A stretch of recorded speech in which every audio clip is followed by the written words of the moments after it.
And I am live. All right, day two for me. Today is Thursday.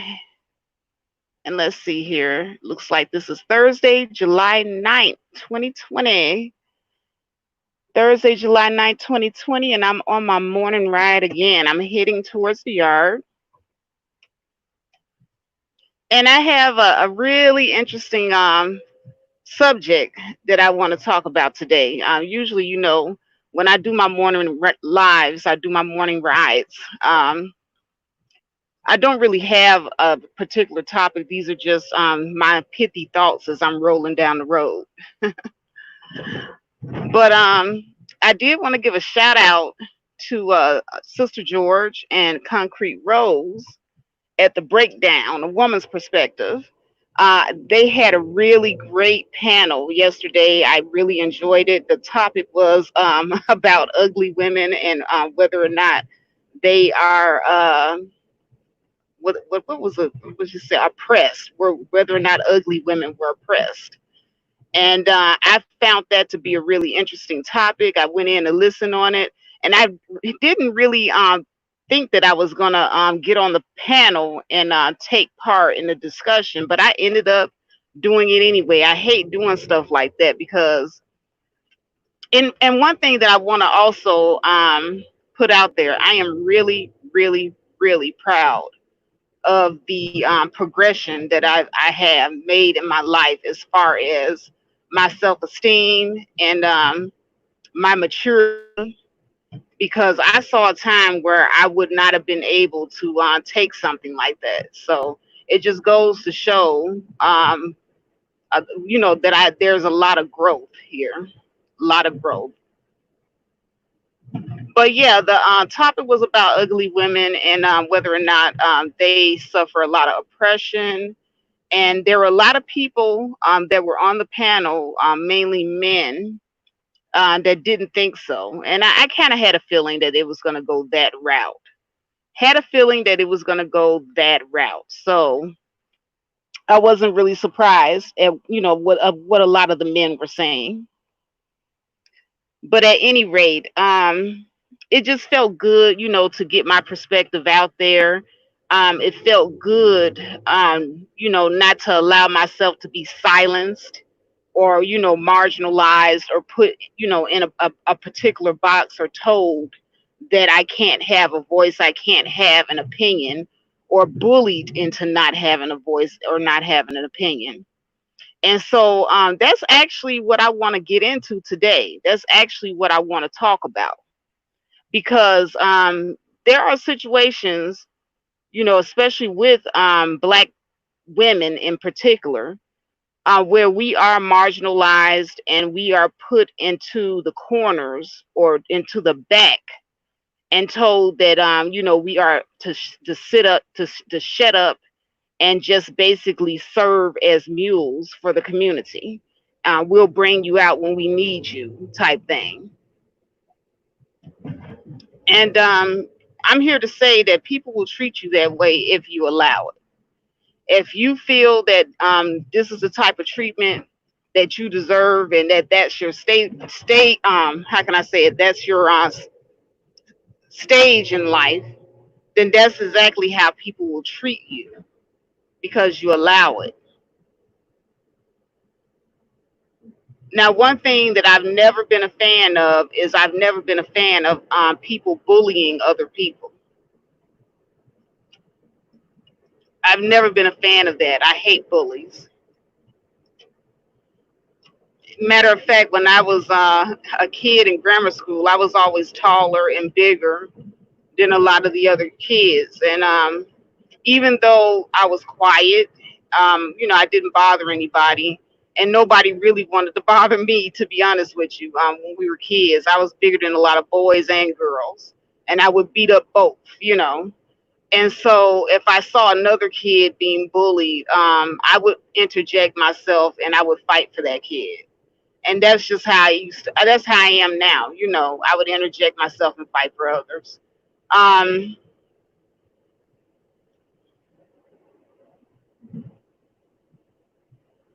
Here's the thing, though. A lot of times, when we find ourselves in situations where you're being ganged up on, or it just feels like everybody's against you, if you look for other people to fight for you, or take up for you, or fight your battles, you're always going to be disappointed. I've never ever needed anybody to fight my battles for me.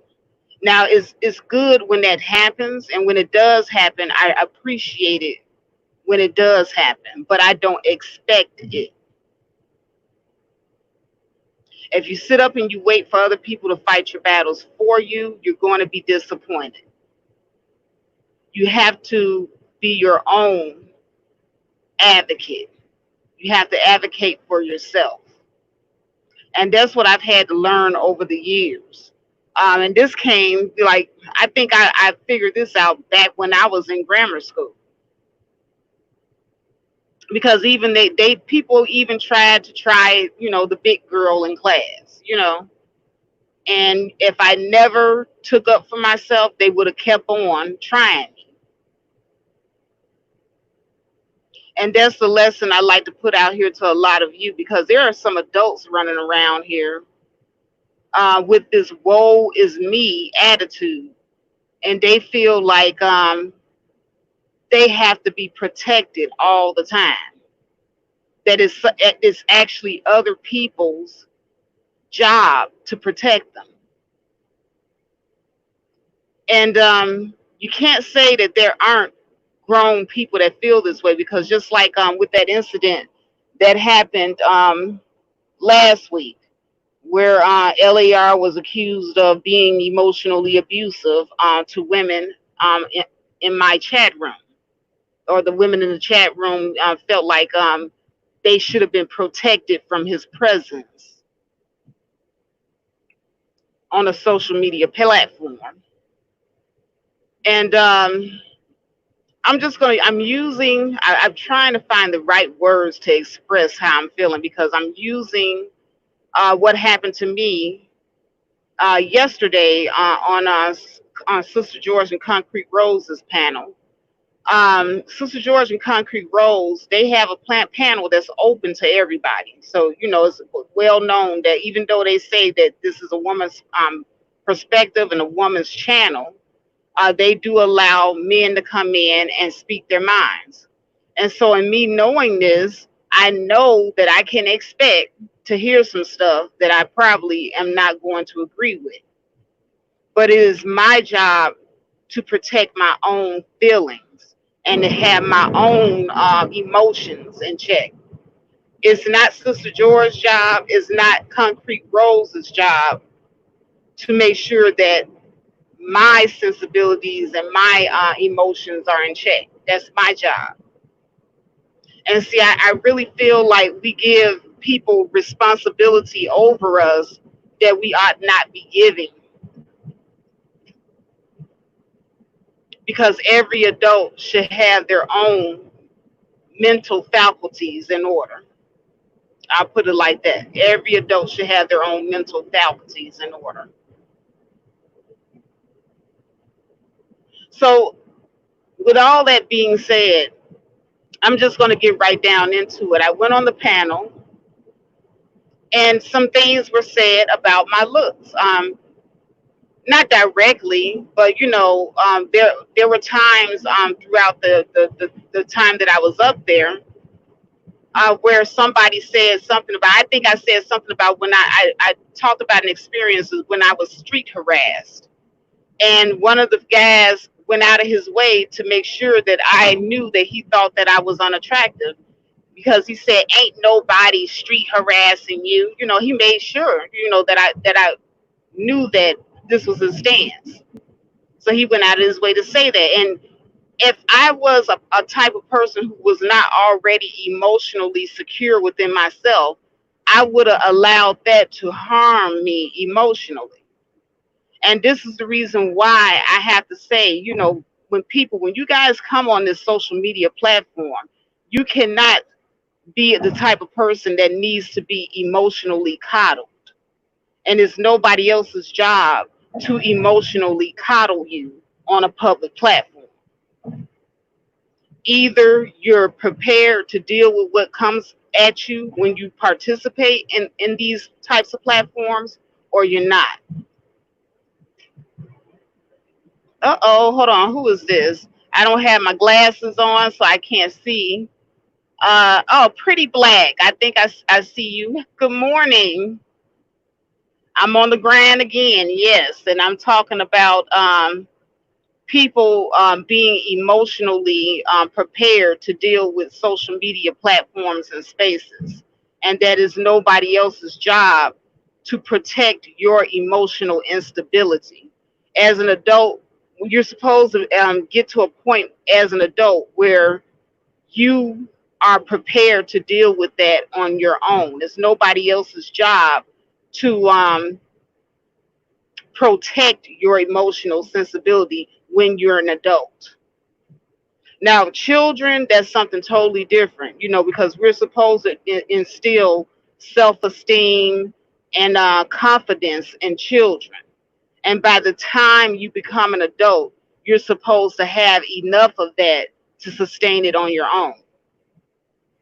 Even though some of us, didn't get it as kids, and so as adults, we're very sensitive, and I get that. But it's nobody else's responsibility to coddle you after you've become an adult. After you become an adult, you do have to try to find a way to cultivate that confidence and self-esteem within yourself. That's what I'm trying to say. And I know it's hard because I went through a period in time as an adult where I wasn't very confident and didn't have a lot of self-esteem. Exactly. I'm sorry. Let me just read this real quickly. Pretty Black says Faith is correct. You better have tough skin these days. They will attack your looks immediately. Got to be able to push them fools back in place. Exactly. And that's what I did when I got on that panel yesterday on Sister George and Concrete Rose. They had a topic that was addressing the ugly issue, and there were men that came into the chat. And like I said, when I got on there, I knew what it was going to be, because they explain to a lot of people, that don't know me or know my track record here on YouTube. The men know me the same way that a lot of women on here claim that they knew me from way back when. There's a lot of men that knew me from way back when I was banging hard on black men. They remember me. And so the first thing they do when they see me, every chance they get, they will insult me. They will try to bring me down. And see, I know this Jedi mind trick. I know the type of games these people play. And they do it purposely to try to shake you. They try to shake you. And this is the reason why, I be trying to tell, a lot of women, especially a lot of the sisters, you got to develop that tough skin. Um, I'm not going to be around 24/7 to protect you from somebody that hurt your feelings or something that you heard online. And even in so-called safe women's spaces, you might have trolls come in and they'll say something in the chat room, and they either, whether it be directed at you or not directed at you, it's going to trigger you. And if you're not emotionally prepared already as an adult, you don't already have that self-esteem that you've built within yourself, you're going to be triggered at everything that you hear. And it's no one person's responsibility to coddle you and follow you around and fight all your battles for you. That is impossible. You put that on one person, it's impossible to put that on any one person. And I don't care if you call yourself creating a space just for women, is on a public platform. So you're going to get the trolls that come in and troll hard, and some women are going to get their feelings hurt in your so-called safe space. I've seen it happen multiple times. Now you can sit up and you can, go through the motions of calling everybody out. Like I've seen, so-called content creators doing this. Oh, you're in here attacking women and blah, blah, and then they'll go through the motions like they're protecting you from the big bad wolf and the boogeyman, and they're timing people out and blocking them out of the chat room, and then people just make fake accounts and come back the next day or the same day. You're not going to be able to protect everyone all the time on a public platform from being attacked or triggered or seeing things or hearing things that they might not want to see or hear. It's just impossible. The same way, if you have children, you're not going to be able to protect your children from every little thing that may happen to them on the face of the earth. But what you can do is give them the tools to handle it. And that's what I do here on this channel. I give you the tools so that you can be an emotionally stable and healthy person, that you deal with what this world will definitely throw at you. You're able to deal with it. Not me, one person, fighting and clawing and keeping you, a grown ass woman, safe. I know I'm not going to be able to do that over here.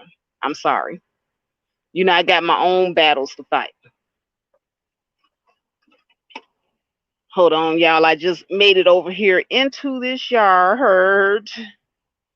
And I want to put my glasses on too, because I am totally batty blind without them.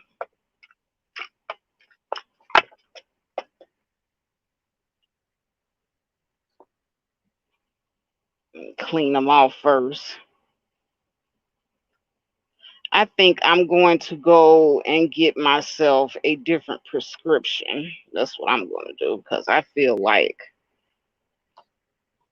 even with my glasses on, sometimes I can't see.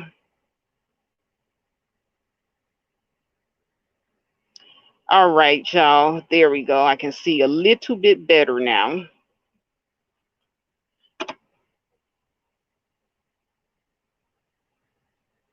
Okay, hello, Incrumature. Yes, I am on that grind. Yes, indeed. All right, so I was on that panel yesterday, and like I said, I was there was some slick dissing going on, and the guys sitting up there talking about some, oh, nobody street harassed you, as if to say nobody's ever going to nobody street harass a woman like you. You're not even attractive. I've heard this before. Like I said, when I was in seventh grade, I was attacked by a man that lived in our neighborhood, and everybody knew this guy. He was very well known, and a lot of people liked him. He was the cool guy in the neighborhood. But the so-called cool guy in the neighborhood tried to rape me. Okay, I was in seventh grade, and now as unattractive and as I was, back then, according to society, I'm black, I'm ugly, nobody should want me, right? This guy, the cool guy in the neighborhood that could have had any woman that he wanted, tried to rape me, and I had to fight him off. And like I said, I was a big kid, so I was able to get him off me. And I ran and I told my dad, and my father took care of it. And when I say he took care of it, he took care of it. The police was called and everything, and everybody in the neighborhood knew about it. So imagine, I'm in seventh grade, and I got even grown people coming at me talking about some, why you lying on this man? He didn't try to attack you. Look at you. He could have anybody he wants. These were, like I said, I was a child, and these were some grown people saying this. So I have been groomed for a long time to deal with assholes. I'll just put it that way.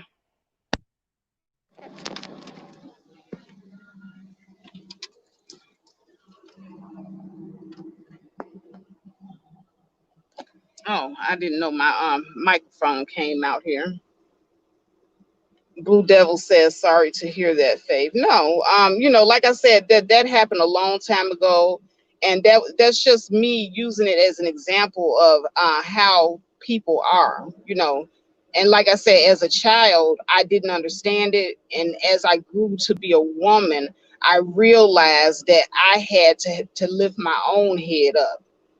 As a child, I had to go to school and other children, ridiculing me, telling me that they were going to beat me up because my parents, and see, here's the other thing children don't understand, when that situation happened, my parents pressed charges against this person for attacking me.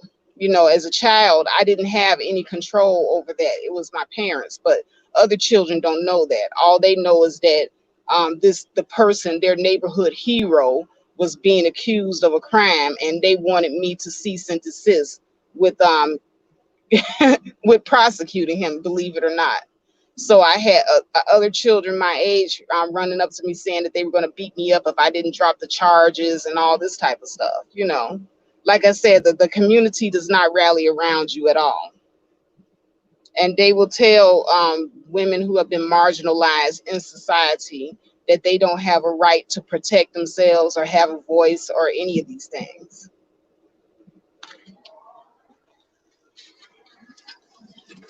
Like I said, I really don't like to share a lot of my life on here because people will take what you say and weaponize it against you. But then again, that also comes with the territory, and I'm prepared to deal with that as well. Pretty Black says, you are right. Even if you're a girl or woman, if you're re-black, you go through hell, and we get it the most from our own people. Absolutely. Absolutely. It's your own that you get it from. Now I'm gonna tell you what does kind of blindside me. I'm gonna tell you what situations do kind of throw me off my game and make me sad. Now, when it's a person that I felt was my friend or a comrade or somebody that I thought was a confidant, and they turn around and do things like that to me, that's when it kind of blindsides me because I'm not expecting it from that person that I, consider to be on my side, somebody that I consider to be in my corner, my friend. Just like in that situation that I was in last week when the so-called friend to black women, did those things to me, even though she and I were arguing at the time. I never attacked her or her looks. I could have. There's a lot, there to attack, but I didn't. And but this person who claims to be an advocate for women did me like that. Me who have not done anything like that to her. We just have a difference of how we like to do things on our platforms, and I felt like there was no reason for that person to do all of that. They were doing a lot. They were doing a hell of a lot over something very small and petty. And I tried to explain that to the other women, and people are going to like who they like, and that people are going to follow who they follow. But I find the whole thing to be fake and phony. If you're going to be an advocate for women and all this type of stuff, I'm not going to call myself an advocate for women, but then I'm the one that's also beating up and tearing down on another woman. I just don't do that. And so people were telling me that they were hoping that, this person and I would be able to reconcile our differences. I can't reconcile my differences with a person that does that. And I'm not even trying to pick up the beat. This is just for the sake of the conversation that I'm having today. For the sake of the conversation I'm having today, I'm going to use that experience because it is part of my life experience now. And so I can speak on it. But no, when a person betrays you like that, especially over something that small, they were never your friend. And you do not engage with somebody like that ever again, because they will continue to treat you like that.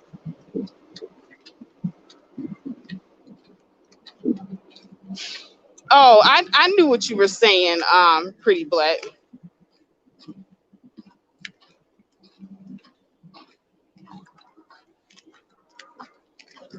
And that's the reason why, I did that little video piece, even though the editing was pretty bad. I haven't edited in a long time, guys. So, bear with me as I learn this editing thing. It'll get greater later, I promise.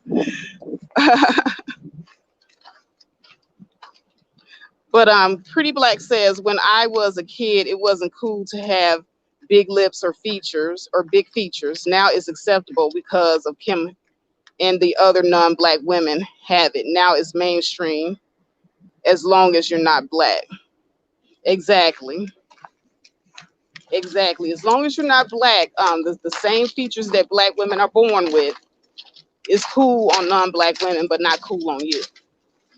And the darker you are, I find that that's true. Absolutely.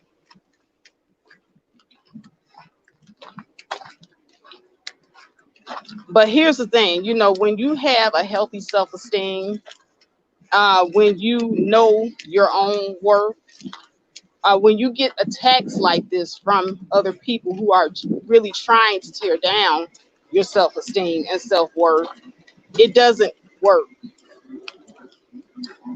It doesn't work. Is this my truck? Yeah, I think this is my truck right here. They parked it in a different area today.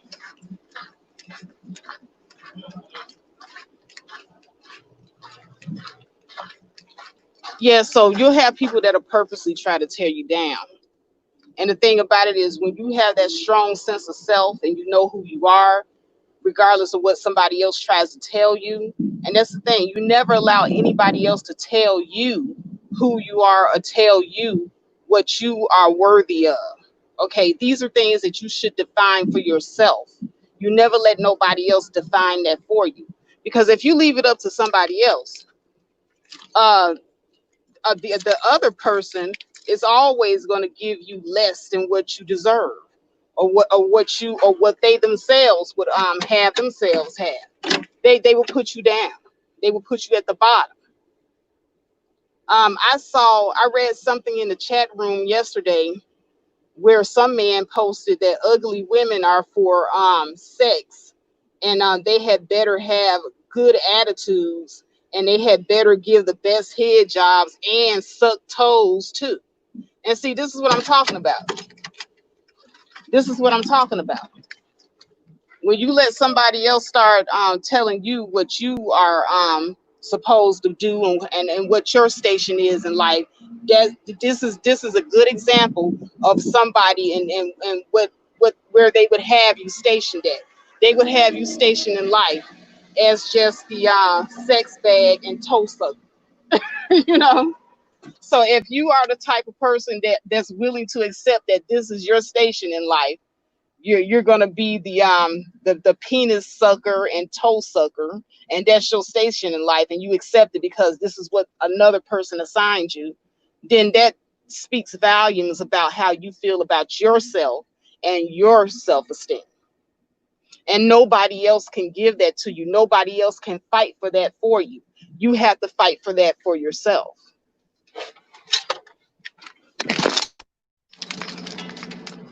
Hold on, y'all. Pulled my headset out, getting into the truck.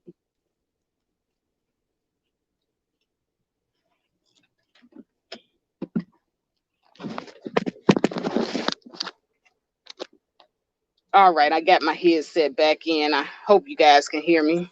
I pulled it out, getting into the truck. So, I hope I'm doing a good job of articulating, exactly what it is that I'm trying to say, because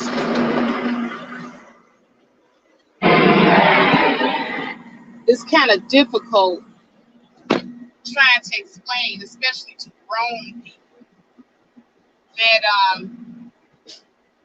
yeah, sometimes you are your brother's keeper, But when your brother ain't around, sometimes you have to be your own keeper. You have to advocate for yourself. Sometimes big brother ain't watching.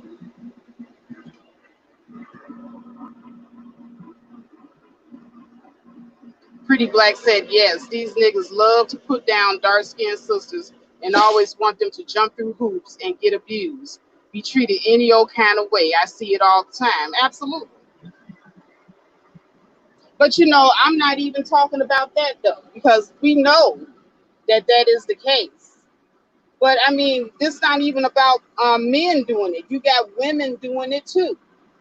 Like I said, I just had an experience where a woman who so-called prides herself on being a woman's advocate and friend, and she was not very friendly towards me in that aspect, and tried to tear me down the same way that the brothers have torn me down all my life,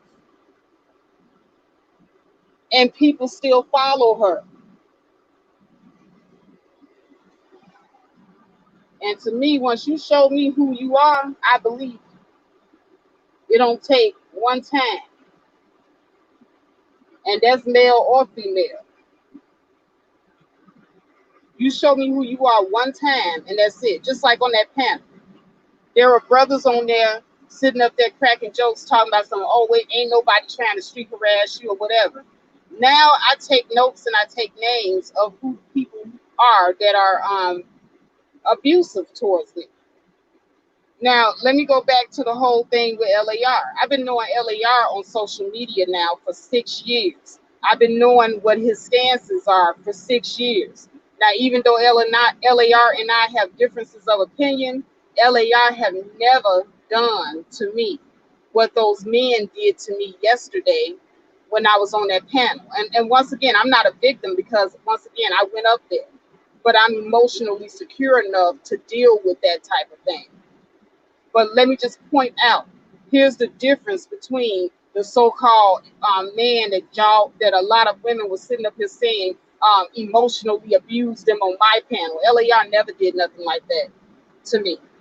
LAR ain't never tried to make me feel like I was an ugly duckling, like I don't have a voice and I don't have no business talking, like my station in life is to be a designated dick sucker and toe sucker.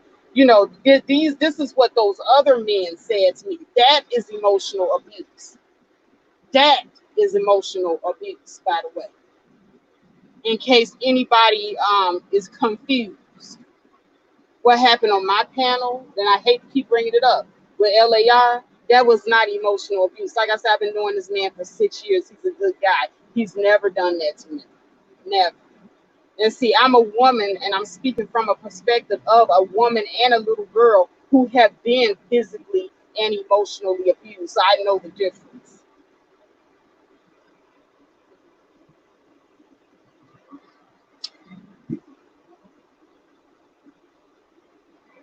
Now, living in this world, you are going to meet up with people who have differences of opinions from you.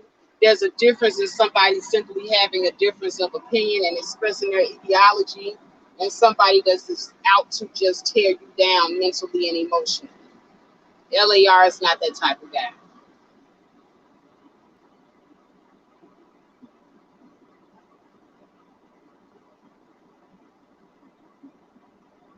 Pretty Black says, oh yes, I seen an old movie and first thing out her mouth as soon as she was mad was, you ugly black bitch. It was Cicely Tyson called that in the movie. Yeah.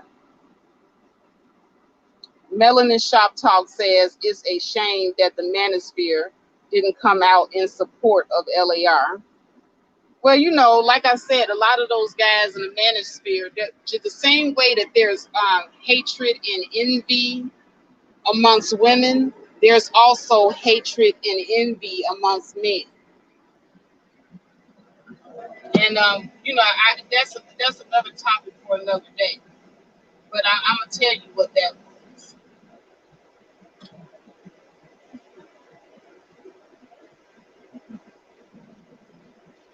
Next shipment. I'm over here doing my computer work now.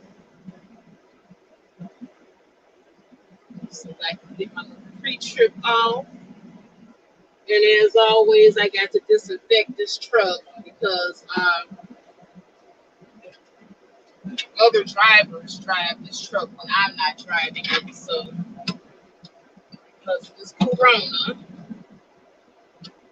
I have to make sure that I'm keeping myself safe by disinfecting.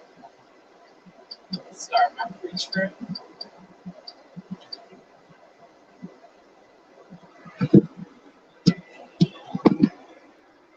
Good morning, Cool Jen. Yeah, so ladies, and this isn't even a message strictly for the ladies, but since this is a woman's channel, I'm going to direct a lot of talk towards the ladies, but men can also benefit from this too. You cannot allow yourself to get triggered every time somebody says something or intentionally tries to throw you off by being mentally and emotionally abusive towards you, especially not at the adult stage. Now, people do have to graduate gradually towards maturity. And that's just the thing. There are a lot of people who aren't mature even as adults. So you have a lot of grown people that will put the onus on another grown person to protect them from these online personalities that are out here on these public platforms. So that's the reason why you have a lot of grown ass women running to other grown ass women and other grown ass men to protect them from the boogeyman that they come across on a public platform online. And then they'll run and say, "Oh, Faith didn't protect me from the boogeyman," and they're like a whole 30-something years old. That's what that felt like. And then people will sit up and try to demonize you because you didn't protect another grown person. Me saying that I have a woman's space does not mean that I'm going to be able to protect you from every single thing that goes on. Even if I block all the trolls that come up in here, they'll make another account and come up in here anyway, and somebody's going to get attacked. I think I saw that happen in somebody else's chat room where they were blocking the hell out of people coming in their so-called safe women's space. I laugh a lot of times when I hear people talking about safe spaces on public platforms.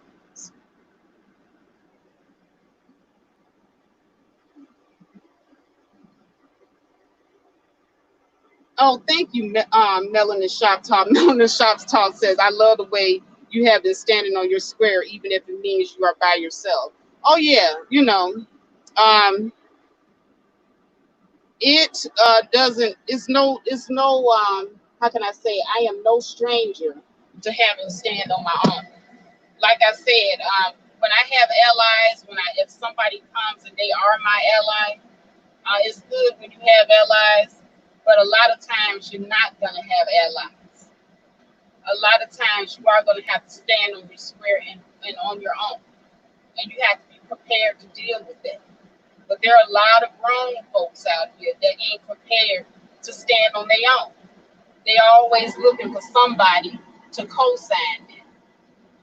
And as an adult, if you always need a co-signer, there's a lot of maturing that you have to do if you always looking for a co-signer. But because I haven't had that in my life, I've rarely had people stand up for me. So it's real easy for me to stand on my own because I'm used to doing it. If I don't stand up for me, nobody's going to stand up for me.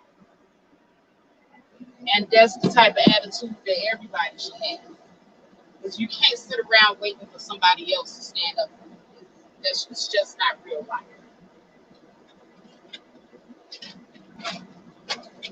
It's the same thing when I talk about that inner hater and you having to be your own best friend. You have to be your own best friend even in a situation where you find yourself alone and standing up for yourself. You have to be your own best friend. A lot of people not going to understand your personal battle, and they're not going to appreciate it. And as the situation of what I just went through, even in the face of truth, even in the face of people knowing what the truth is, because they favor one person over another, they'll go with a person that they know is dead wrong because it's popular and they don't want the party to stop. And like I said, I ain't never gonna forget. I'll still be cool and cordial with certain people that I see coming through here, but I ain't gonna never forget. That's certain betrayals are things that you'll never forget. And you'll just know that those are people that you can't count on. And that's a part of life too. When people show you who they are, you're supposed to believe.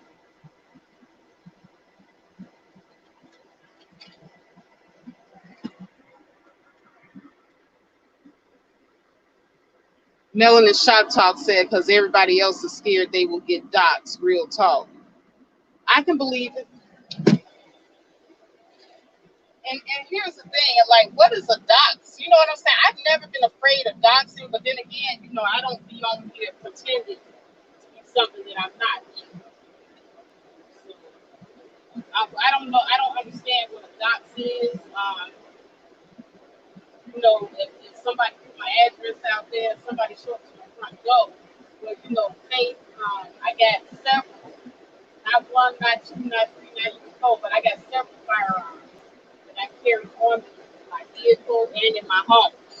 So somebody show up on faith, you're gonna end up in body bag. So I don't worry about it. I live my life righteously, and I keep.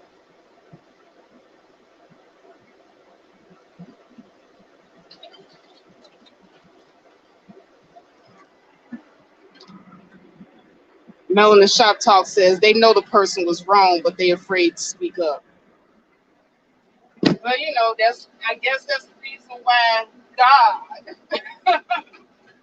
brought me to the platform, because I ain't never gonna hold my tongue, and I ain't never gonna be scared of another human being, especially not no other woman. I'm not gonna never give nobody that much jurisdiction over me.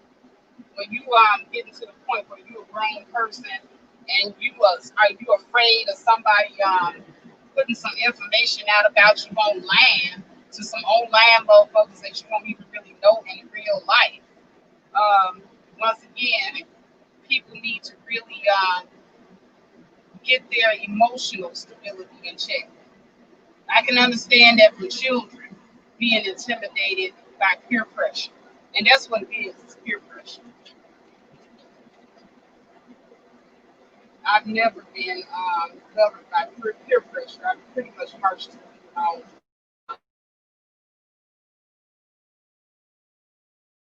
I've always been the advocate for people who've been bullied.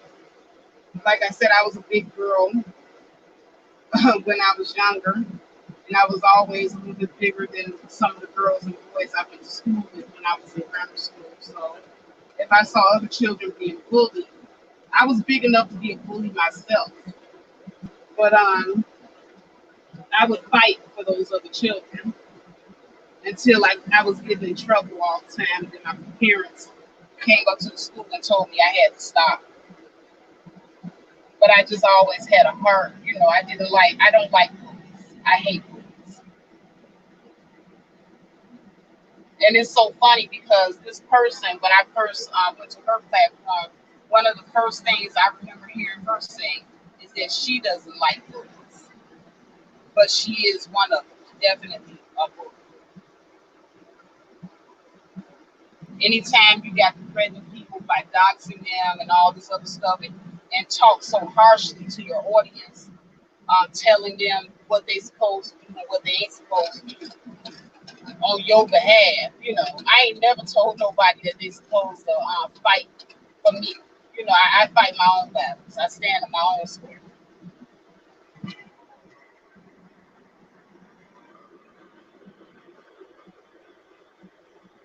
Creole and Cajun Living says, just stopping in to show some sisterly love. Have a good day, everyone. Faith, I want to hear about your occupation. Let me know when you are talking about that. I don't talk about truck driving too much on here. And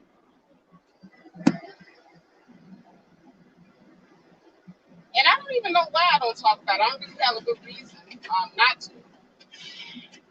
But I didn't really get into truck driving because it was my passion. I got into this after my husband passed and I needed to feed my children. So this isn't anything that I'm passionate about, and I've been in it for so many years. So it's just something that I took to doing out of a necessity to survive. But yeah, I'm going to talk about my experiences on YouTube with certain people, and if people don't like hearing about that, you know, they can kind of just go somewhere else. But I don't talk about my occupation. It's something that you probably are not ever going to hear me talk too much about. That's not what my channel is about.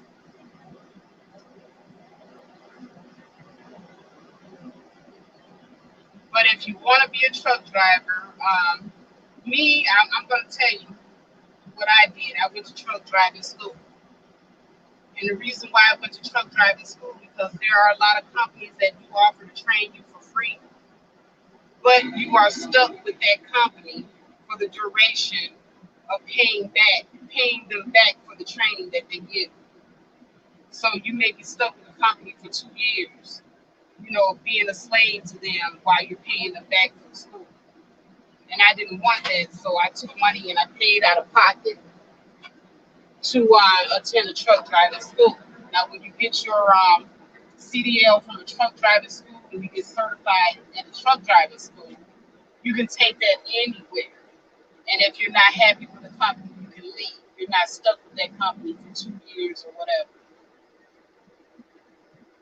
But you know, like I said, I don't really like to get all off into talking about the trucking career because there are more people that are more passionate about it. This ain't my passion. I'm just gonna be honest with you.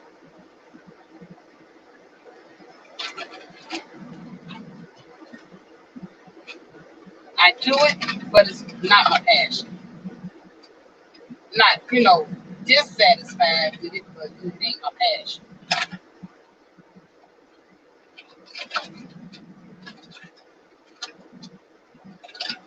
It's a job.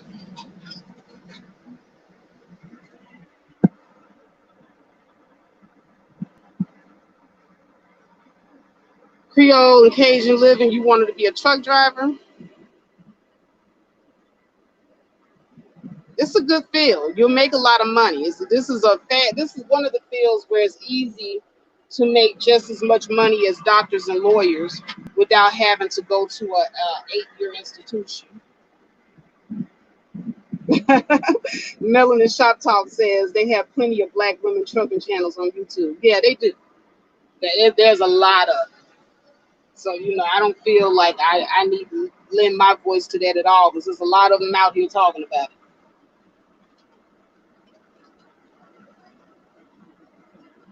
And to me, it's not even a big deal anymore when you see a female truck driver because there's a lot of female truck drivers out here. So I'm not one of those women that's going to get on here and make out like it's a big deal because I'm in this truck. It really ain't. Now, it was a big deal back in the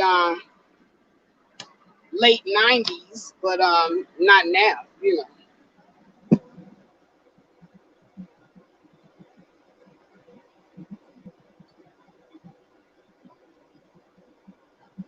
All right, I think I cleaned my truck pretty good. Creole and Cajun Living says, I was hoping hubby would want to be a driving team. Now, you know what? That's a blessing. If you could get with somebody that wants to team up with you, that you're in a relationship with, that's the ideal situation because You could be on the road together. You're not going to be missing going home because the person that you want to be with is with you already. So, that right there, husband and wife teaming, that's the ideal situation. And then on top of that, you get to see all 50 states together. You get to travel all 50 states together. Especially if you're owner operators, then you get a chance to shut down wherever you want to. You can take your home time and places, exotic places, and just enjoy. That's what I used to do when I first came out. When I was owner operating, I would go to different states, and I always wanted to visit. And I would shut down for maybe a week or two in those states and just go around visiting. And that's how I was able to travel and see this country, every inch of it. So yeah. But getting back to the topic, because I don't want to be derailed, because I think it's important for me to talk about these things. Because, see, there are going to be a lot of people that are going to try to silence me and shut me up about this. But the thing about it is, they don't be trying to silence and shut up the other person that goes around saying and talking about whatever they want to say and talk about. And that's the other thing, when you have your favorite content creators on here, and there's the other content creator that, isn't as favored. People have the nerve to try to come to you and tell you what you can and can't talk about, but they never ever try to censor the other person because they scared them. And that's that bullshit also that I don't subscribe to. Because the same way that person has a mouthpiece and a platform, I do too. So anybody coming to me from henceforth with the bullshit, talking about what I can and can't talk about and all this type of stuff, you're going to get me telling you where you can go. And you ain't going to like it. Because if that person gets on their platform and they get to talking that bullshit, I want to see you go to them with that same energy. No, Creole, you didn't throw me off my topic. Like I said, I don't mind visiting the subject for a little while, but yeah, I don't typically talk about that here. And on top of that, I really don't consider myself. Because I'm not passionate about it. I'm not going to be the type of person that's going to give like all the information in total. Now there are some people that's so passionate about it, they'll break it down from A to Z the way it needs to be broken down. But me, I'm not very passionate about it like that, so it might not come out, the way that you need it. And you definitely need to hear from somebody that's passionate about it.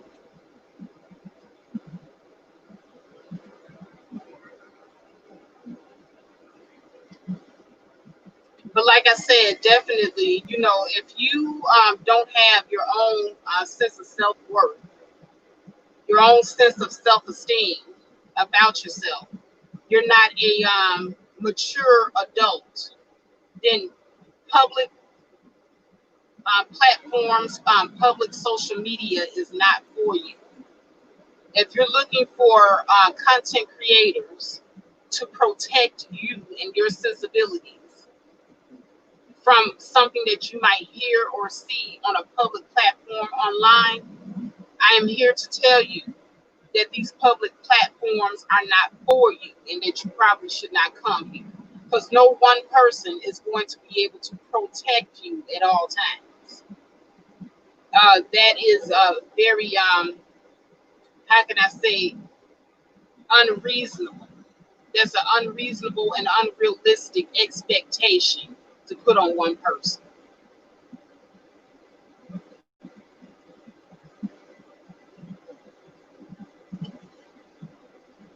And like I said, I catch tidbits of certain people when they're talking.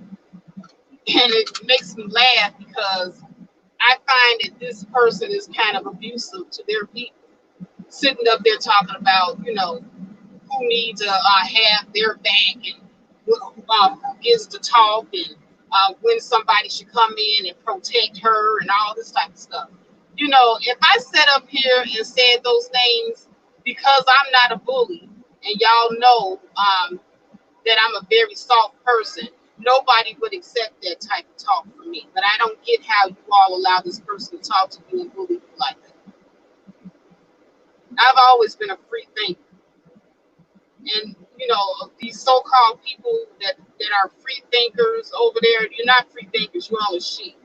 And there's a lot of sheep that I noticed that flock to these so-called content creators online who are very abusive. And these same people that say that they're going to protect you and save you, they're abusive. And I sit back and laugh at the whole thing because it's just kind of like the people that you sit up and demonize and accuse of being cowards, accuse of being abusive, are not the ones that are abusing you. It's the ones that you prop up, that you give all this power to, that are abusing you. Melanin Shop Talk says, imagine submitting to another grown woman, because that's what they do. Exactly. You know, and here's the thing, you all don't want to submit to men, but I am seeing other women submitting to this other woman.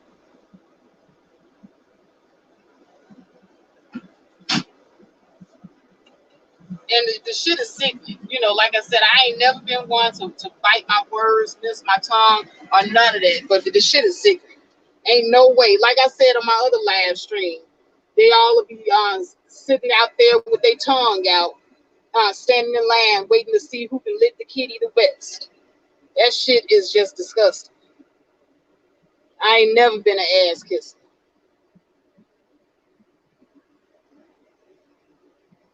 Right. They go over there and kiss the ring. Yeah. I can't do it, man. I don't see myself as doing anything like that ever. I'm not kissing nobody's ass.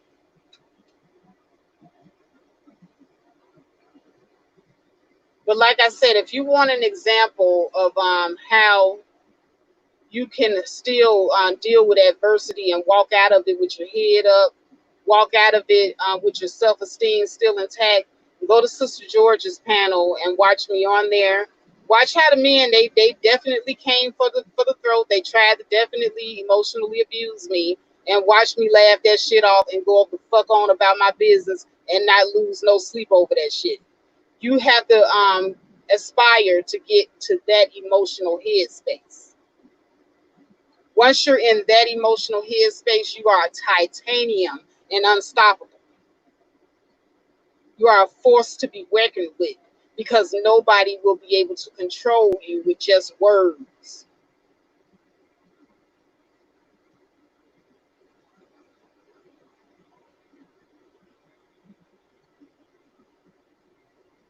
Yeah, and I know for me being the type of person that I was, like I said, I was feeling it deep in my bones, because there were a lot of things that person was doing that I didn't like, and it was kind of, rubbing hard on my spirit. So I kind of felt that my days was numbered anyway way over there. Pretty black laughing.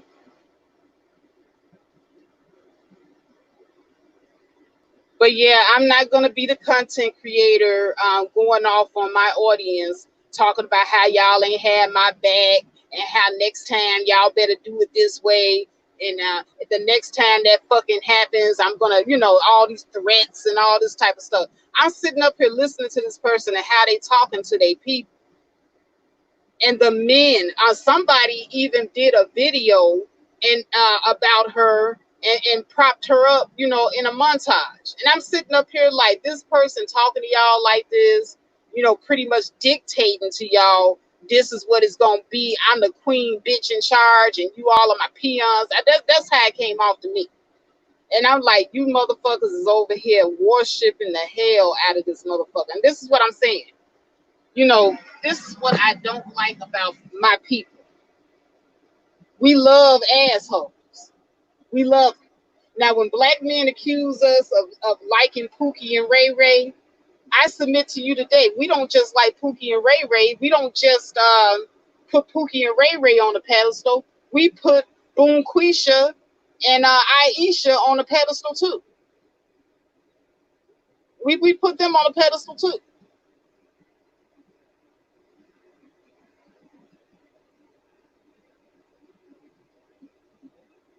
Anybody that we feel is fly or say some fly shit, or we think they cool, or we think they tough, they go on a pedestal, even though they are very abusive towards us. What is my Oh yeah, I gotta find my T-sheets here. Hold on, y'all. I'm trying to get my stuff together before I pull out this yard. Clock in.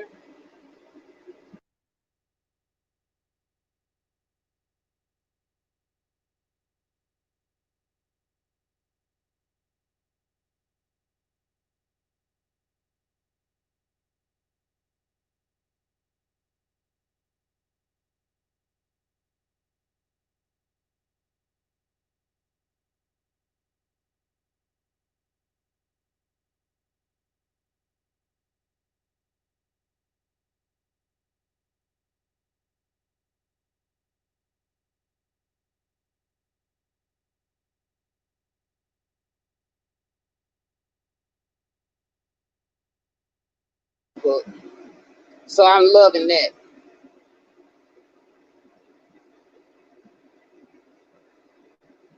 Hey, good morning, Maya D. Yeah, I heard her say that, she was on kind of, I caught the tail end of what she was saying. She was going off and, laying down the law to the people in her chat room about how they supposed to be on code and help her save her ass or whatever.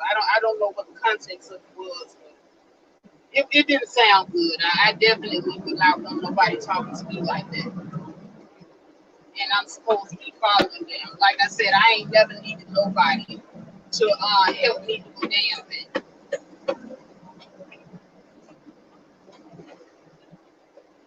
I pretty much stand my own. I hold my own. And if somebody wants to vouch for me or stick up for me, that's great. But if they don't, I don't expect them to. Like when the whole thing went down, and there were definitely two women that knew firsthand that what I was saying was true. And as a matter of fact, one of them, still emails me, even now to this day. She sent me an email saying that, yeah, she know that what I was saying was right. And then she went on to justify why she felt like this other person was right, even though they were wrong. And she just said that she understood that what I was saying was right. And see, this is what I don't fuck with no more. I don't fuck with that shit no more.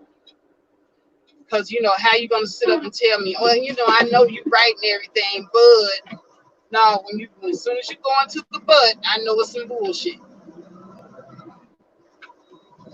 But I'm going to rock with this person because my hatred of black men is greater than my love of the truth. It's basically what I'm hearing. That's not what that person said, but that's basically what I hear.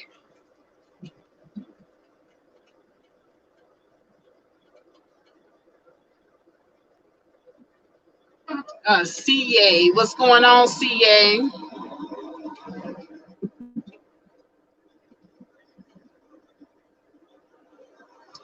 No, no. Like I said, if they don't stand up for me or vouch for me or nothing like that, I ain't got no control over. I can only control what I can control. But yeah, basically, she emailed me behind the scenes like, yeah, I know you're right and everything, but my hatred for black men, I'm gonna roll with her because I hate that person so much. Oh, okay, all right, cool.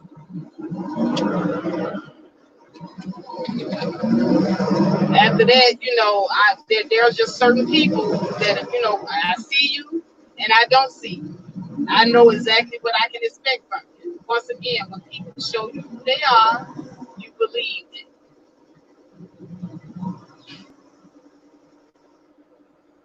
Right, playing both sides of the fence. And I ain't got time for that. Like I said, until this day, I still got people coming up in here. Well, I love you and I love her and I support both of you. And I'm like, okay, yeah, I see.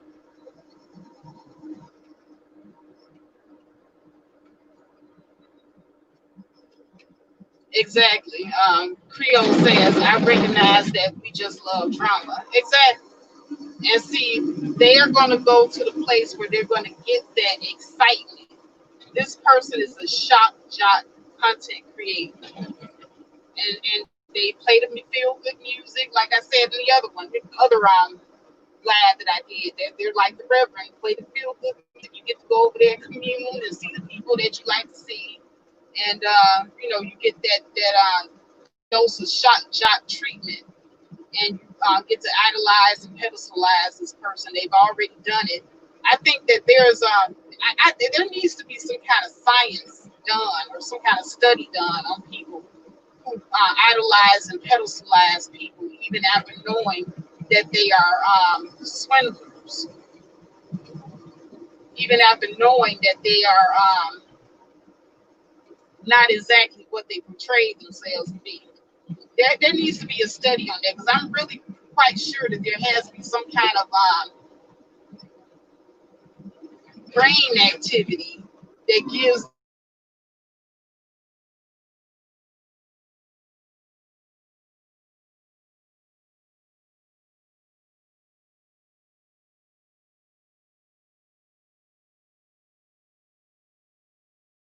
to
All right, I think I'm back, y'all. Yeah, my voice stopped for a second. StreamYard, like I said, StreamYard been acting up.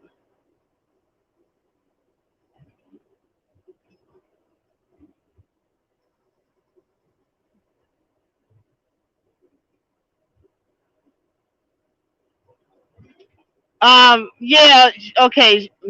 Melanie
back. I'm back, y'all. I had to refresh my phone. I guess StreamYard on the mobile phone is just I guess they haven't tweaked it out yet.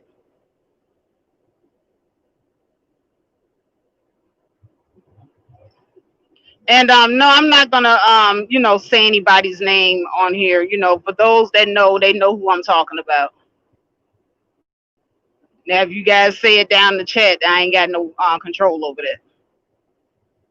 But like I said, I'm not talking about this to keep up a beef with me and this person. But I am, talking about this just to illustrate a point. And this is a point that I made the very first time. The point is, this person made an allegation that I created I allowed somebody to come into a space that's supposed to be a safe space for women and change the entire tone of what we were building on during that live stream.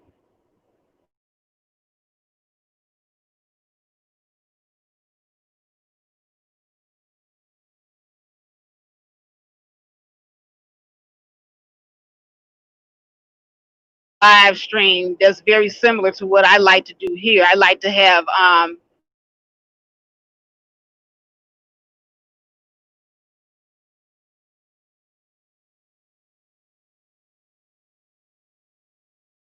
people who are emotional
right, I'm back again. Man, this StreamYard is crazy. I'm sorry, Mom, everybody. I see that there's some people that are still here. I'm gonna have to stop doing the StreamYard from my cell phone going forth because I see that they don't have a very stable platform for the mobile. And that's kind of crazy because all the other times I had it on mobile, it was working. I don't know. And it's so early in the morning, so I couldn't imagine that they would have a lot of traffic on here. But as I was saying earlier, the reason why I have to continue to go back to that example and use that example is because there are a lot of women, there are a lot of people out here in general that need to hear these things because there's a lot of people that's not going to speak up. There's a lot of people that's not going to talk about it. But we do. We pedestalize people that we know are crooks, villains, that they're wrong. I mean, there has to be some kind of study that they need to do on this because I'm convinced that there's some type of chemical imbalance that happens in the brain when people knowingly follow leaders that have shown them that they're not about what they actually say that they're about. There has to be something, and like I said, that these people are getting something out of this. There needs to be a study on this. Because like I said, I was pretty damn sure that once the truth came out, once people saw, hey, this person isn't on the up and up like they say, this person's lying to everybody's faces. Well, I thought that once that was put out there, that would make a difference. But when I saw that not even the truth made a difference, I said, wow. And it's still blowing my mind to this day. It still to this day blows my mind how a person can get away with outright lying. And they will have so many people willing to assist them and still support them. But like I said, it also shouldn't surprise me because, like I said, I use the example of the black church. There are so many of us that follow these pastors knowing that they are no good. They have demonstrated what they do with your money. And these people will still go to those churches anyway and give pastor all their money, even after pastor done bought his daughter a $1 million mansion. Even after Pastor Creflo Dollar that got on social media and told everybody that he deserved to have a private jet. I don't understand people that support and follow people like this.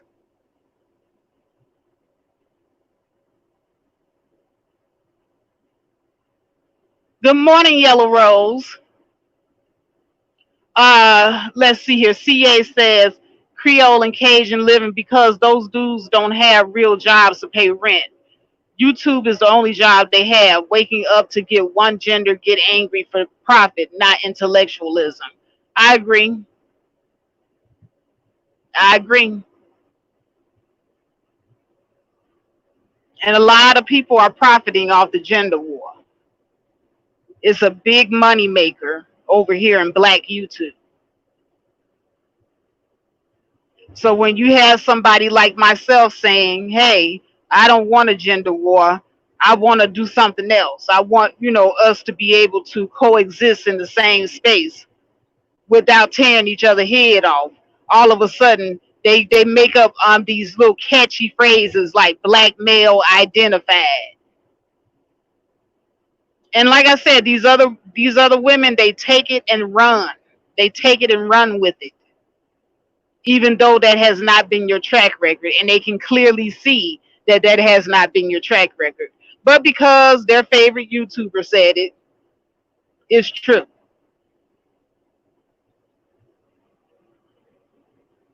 So they use the shaming tactics on you.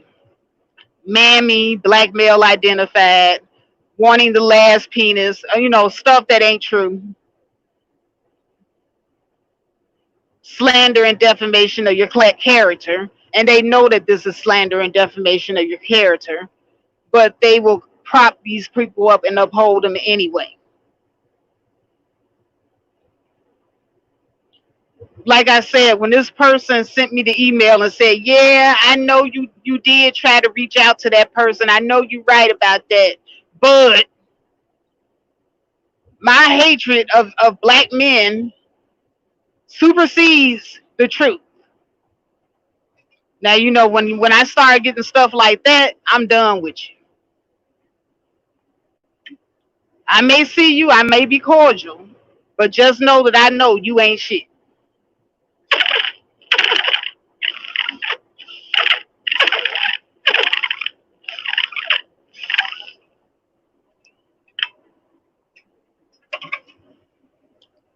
Let's see here. Creole says the black manosphere was about to make lots of money, but they started fighting for power. Their egos stopped them. Well, I don't know what goes on in the black manosphere, but I will say this, just keeping in line with my topic. Ladies, if you are in spaces where there's hostile men, and I'm going to tell you, even in so-called safe spaces, you're going to run across some assholes. Please, I implore you, don't sit up relying on other people to have your back, because when it doesn't happen, you are going to be disappointed, like I was. You got to be your own best friend in every situation. You got to have your own back. Just look at it as you are Rambo. Because Rambo, remember that movie Rambo, where he took on everybody by himself? That's who you got to be. You got to be Rambo. And Rambo was tough. And if you ain't got no tough skin dealing with this public platform, like I said earlier, you need to get off. If your maturity level is not up there where you have a tough skin, high self-esteem about yourself, self-confidence, if you ain't got all that going for you, you need to get off. If you sitting up here running under these internet mama skirts, running up to your internet mama, telling your internet mama to protect you from the boogeyman, you're not mature enough to deal with social media. You need to get off.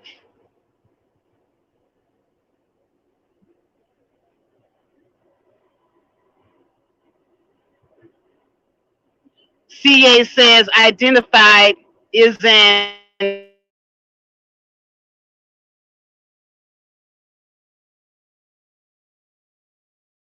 in Creole and Cajun living.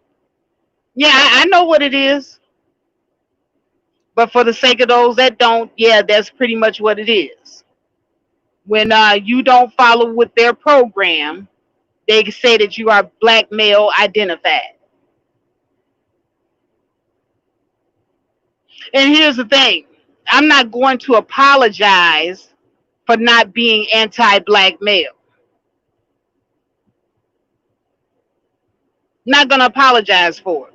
Because what I would be a hypocrite. And see, this is where I think some of these black men are hypocrites, like 50 Cent and Lil Wayne.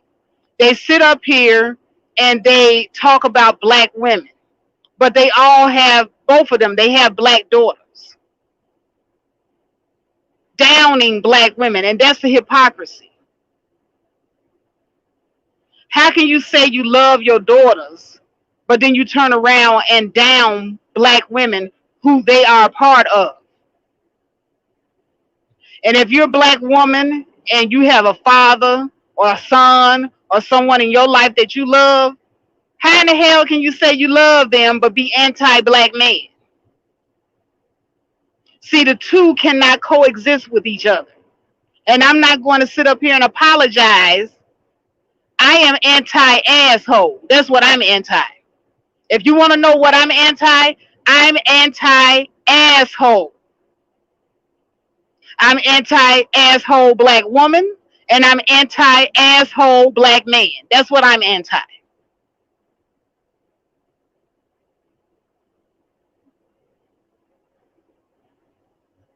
And when I see the black woman that's an asshole, I'm gonna call her out. And when I see the black man that's an asshole, I'm gonna call him out.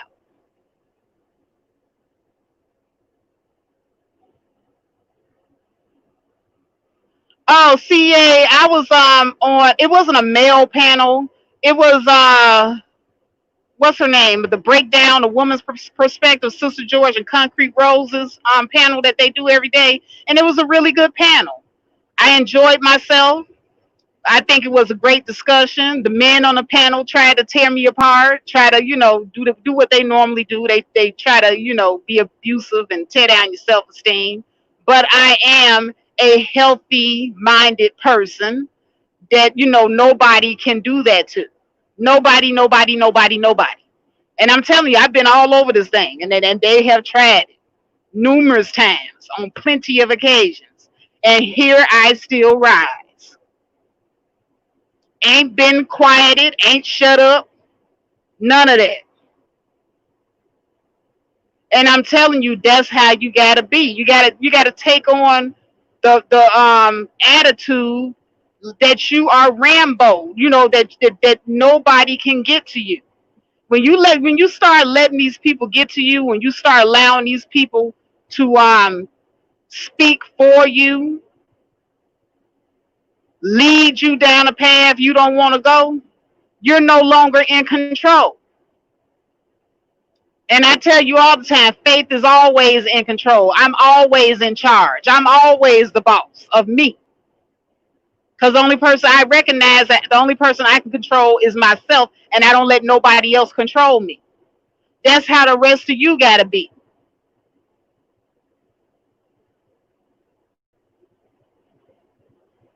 And I ain't never ran from a nigga or a female, and I ain't going to pick no day to start running from nobody.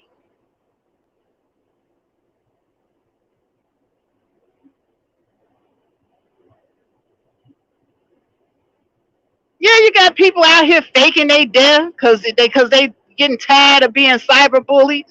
If it gets to the point where I'm being cyberbullied to the point where I feel like I got to fake my death, that come on now, come on, y'all allowing this online thing to take too much control of your life.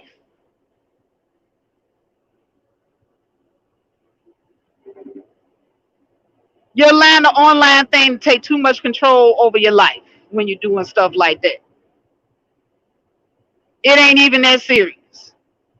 Like some people really need to log off and do a meditation and really start putting things in perspective. Like, is it really that serious that I got to, fake my death just to get away? you know? Hey, what's up, Sister George? I enjoyed you too. Great panel. I enjoyed it.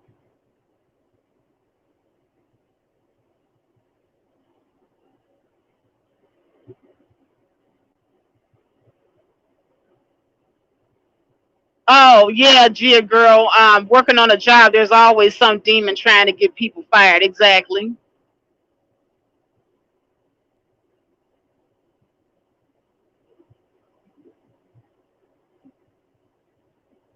Oh, Creole says she was the bully, but hated getting the tables turned on them.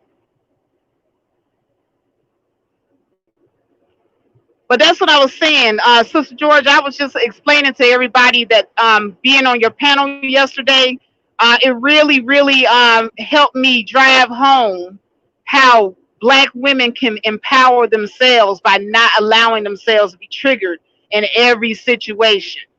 And I was explaining how when I was sitting on that panel, a couple of times the guys threw shots out at me, said little things about my looks. But here's the thing: you have to become immune to that sort of thing. When you're on a public platform, just know that there's going to be elements of that will happen.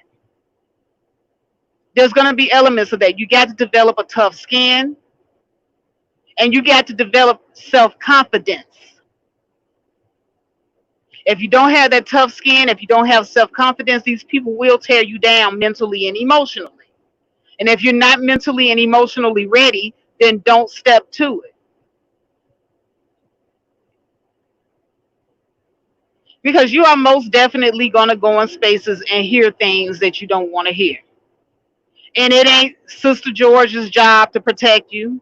It ain't Concrete Rose's job to protect you. It ain't Faith's job to protect you. You got to have that armor of protection around yourself as an adult. Now, children, yeah, I'll windmill for children, but not no other grown ass adult. When you log yourself on land on the cell phone that you pay for, you are responsible for yourself.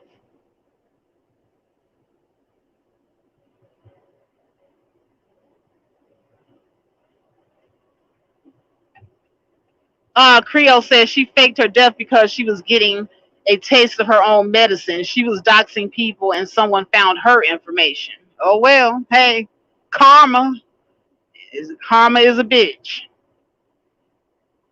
Sister George says I have to keep working on my tough skin. They are mean as fuck.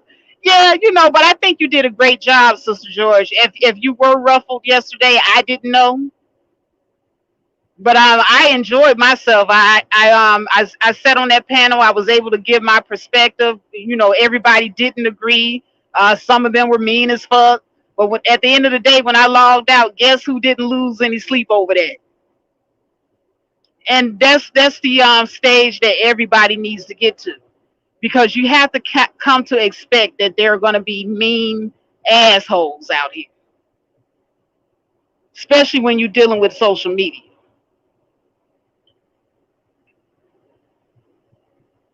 CA says, I get the feeling many women want perfection at all times. Hmm. Why you say that, CA? Creole says, Sister George kicked them in the balls, girl, and run. Exactly. That's what you got to do. You got to kick them in the butt, kick them in the nuts, and run. No, but yeah, you're not gonna escape stuff like that. You're gonna have your assholes, and you just have to know how to deal with it and be emotionally prepared for situations like that. Unfortunately, like I said, I was on that panel yesterday, and I tried to make the humanity argument. And if you go back and listen to that panel, Sister George was there. Those guys argued back pretty ferociously for their right to be inhumane. They say, hey, it's a right, freedom of speech. If we want to be uh, emotionally abusive and inhumane to people, that's our right, freedom of speech. So when you get people that walk around here in this world and this is what they think, you have to prepare yourself emotionally to deal with that kind. You're not going to live in this world and escape that.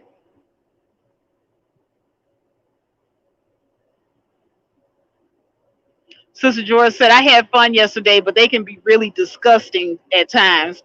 I'm gonna do just that. Sister George, we going around kicking people in the nuts. That's assault. Now they'll call the police on you, even though they don't want us calling the police on them. Creole said those men can be mean and they get off by having the opportunity to be mean. In real life, they don't have the courage to open their mouths. What's up, Mahogany Roots and MJ?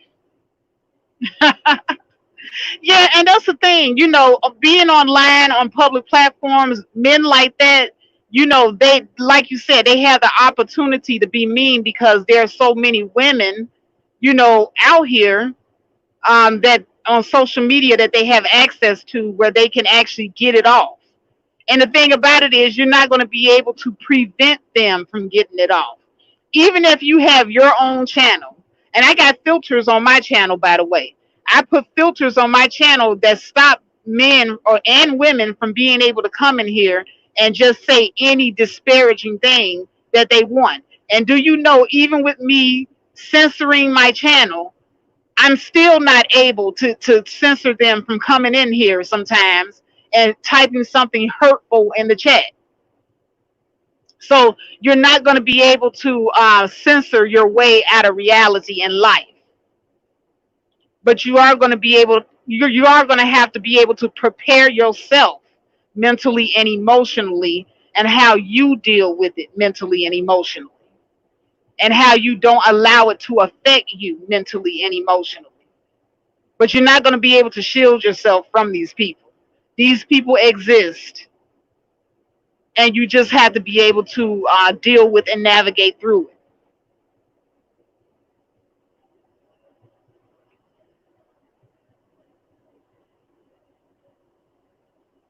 Oh, y'all in here deep now.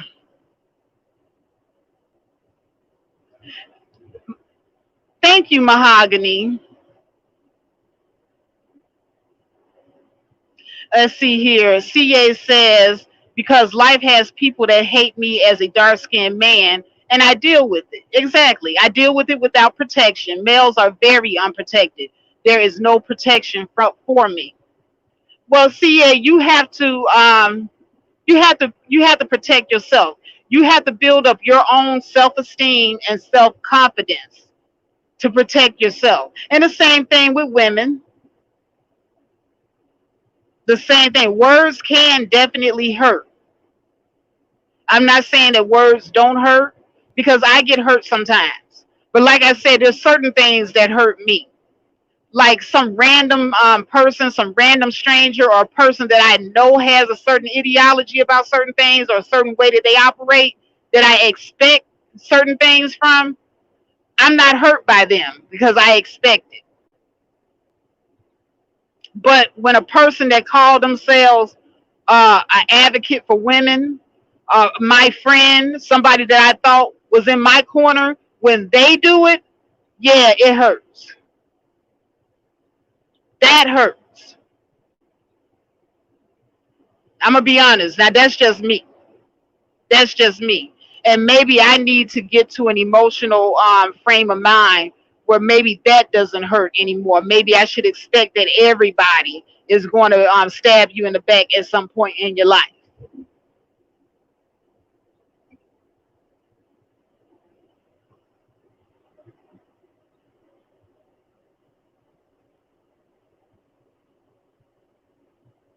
CA says, I don't get angry at those who are not my allies. I'm the same way, CA. If you have not shown yourself to be my ally, I don't get angry with you. But if you are a person that said that you were my ally, that's when I get angry with you. That's when, all the gloves come off, because you basically been my enemy the whole time. You were basically faking it the whole time. And like I said, I go back to using that example of me and this person and what I just went through with her. I appeared on her panels and she appeared on mine. We were cool with each other. So she was an ally. And then for her to turn on me the way that she did over something so small. Like I said, if she could do it over something that small, she was looking for an excuse to do it.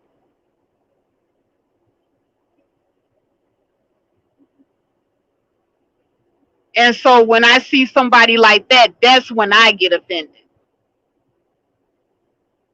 So you're absolutely right. If it's somebody that you consider to be a friend and an ally, somebody that was in your corner, and they turn around and snake you like that, to me, that's treasonous and unforgivable.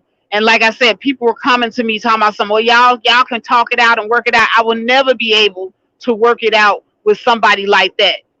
I would never be able to trust that person again or believe anything coming out of their mouth.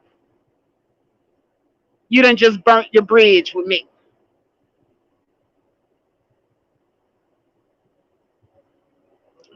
Gia Girl says being protective of yourself when you're black is viewed sometimes as you being confrontational.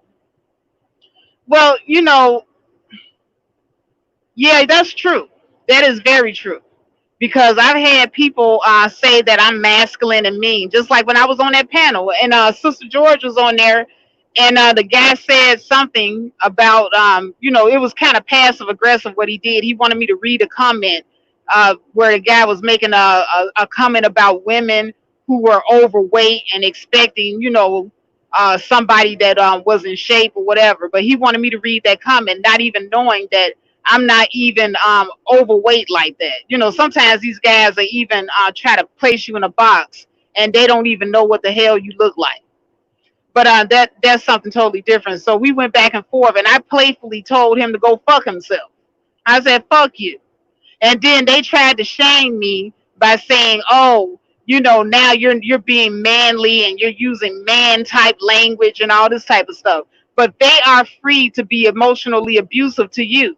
But then when you turn around and you defend yourself, like Gia Girl said, you're being seen as confrontational, manly, and all this other stuff. But they get to do all this other stuff to you. But you can't defend yourself in any kind of way, shape, or form.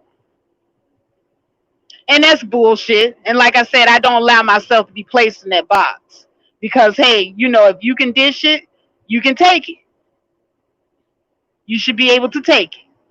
So don't try to tie my hand behind my back after you done been going at me with all throttle, full throttle. Because you're gonna get it back. And you ain't gonna like it. Creole says CA let treat men. Hold on a second. Chat moving fast again. Are usually the protectors, and dark skinned men have always been in demand. Okay. Sister George, who's getting married? Oh, Sister George, you're getting married. Congratulations. Morning at Third Ward. I see you here. Third Ward be here in the morning time trying to get the tea.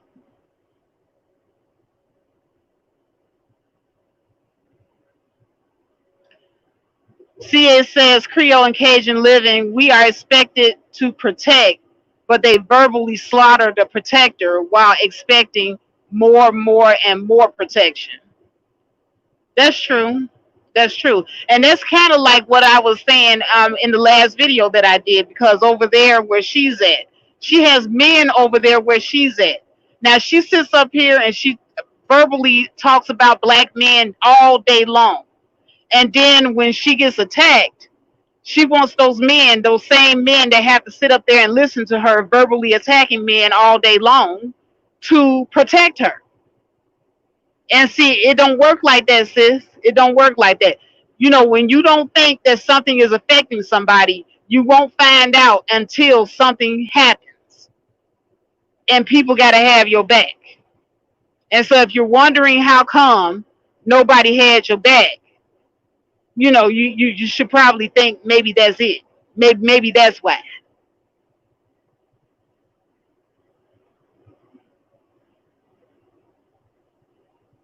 Creole says, CA, the media may say one thing, but within our communities, dark men have never had a problem getting a woman. Maybe as a boy it was harder, but as men, dark men are looked at as strong. Yeah.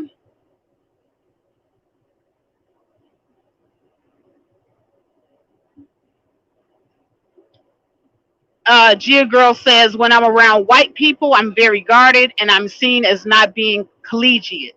But they've never treated me like I was a part of any family at work. Black people don't have my back at work either. Yeah, but a good example of that would be Essence Magazine. Essence Magazine is being sued for sexual harassment. The CEO of Essence, and I'm telling you, this is a black-owned company, a black-owned and ran publication, and they do hire black people. But under this black leadership, you have other black people abusing black people in the same way that we have accused white people of abusing us. They said that there was a lot of classism, colorism, lookism,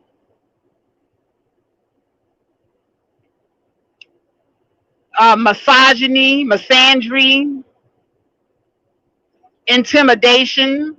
They said a lot of that stuff was going on at that black owned company where this is how we treated each other.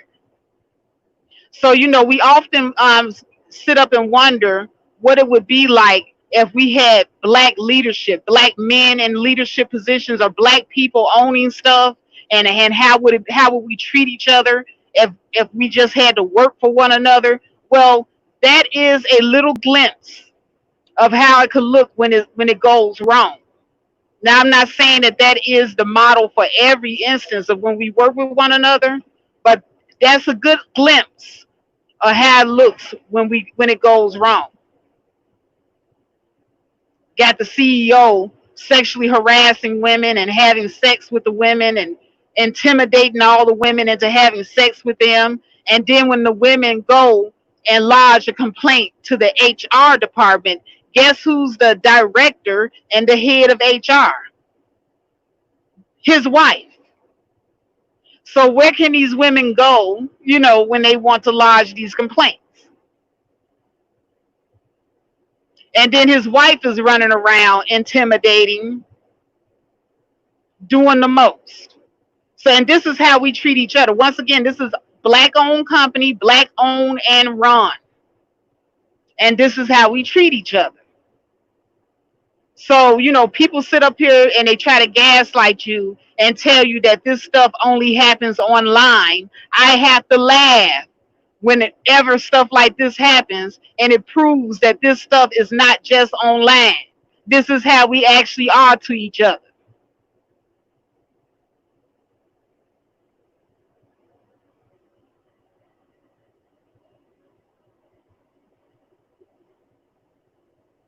So, black people, we have a long way to go. We have a long way to go as far as how we treat each other. That's the reason why this whole gender warring thing is not beneficial to us as a group.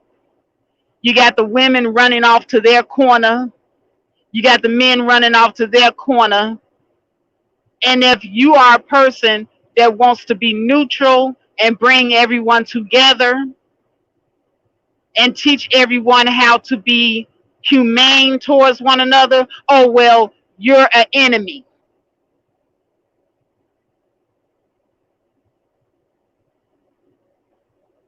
You are the enemy.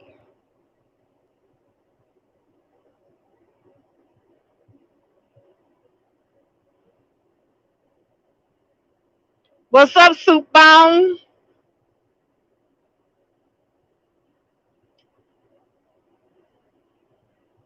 Good morning, Arab Black TV.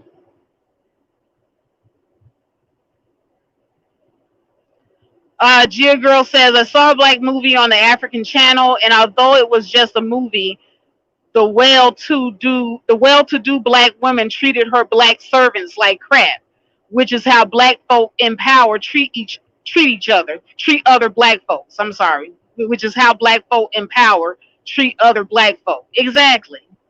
When we as a group get a little power, see, we think that we suffer under white supremacy. But when we as a group of people, whenever we get a little bit of power, we know better than the white people towards each other. We treat each other like shit too. We practice colorism, classism, lookism. We do all of this to each other when we have positions of power. And there was yet another article that I was reading about yet another black man. He was, I forget exactly what company this was. It was a large Asian company. But he was interviewing with a panel of other people at the company for the CEO position at the company. He was, looking at candidates. He was part of the hiring team. And he sat there in front of everybody and told everybody that he would never put a black woman in position of power. And this was another black man. He said he would put a white woman in that position before he give it to a black woman. Like I said, we are no better than the white people, some of us, when we get power. We treat each other like shit. when we get power. So that's the reason why, on a small level, even dealing with this YouTube stuff, when you get content creators, they get a little bit of a following, they abuse their power and they start abusing the people who follow them. See it all the time.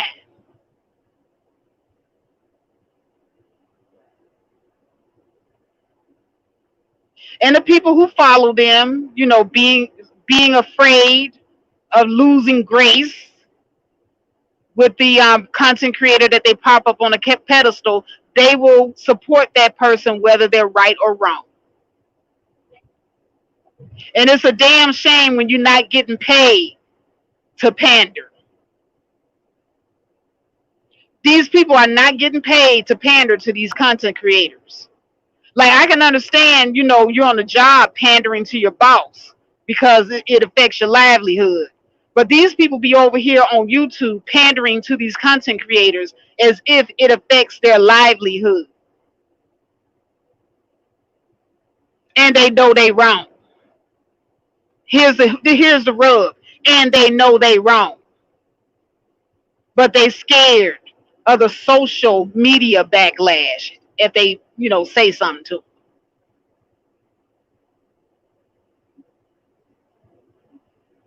If I'm not getting paid to kiss your ass, I'm not finna kiss your ass for free. You got to make that make sense. But yeah, a lot of these people are unpaid ass kissers. Unpaid.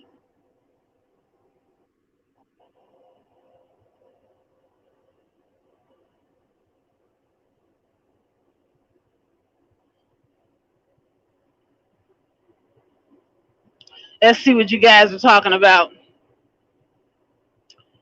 Air Black TV says, because that's the American way. White supremacy practices colorism, elitism, classism on us. We learned it from them, from being in this system. Yeah, and we sit up here and we copy everything that they teach us, whether it be right or wrong. We are a race of followers. And that's very evident even within our own society, because we got to have a leader. We got to follow somebody.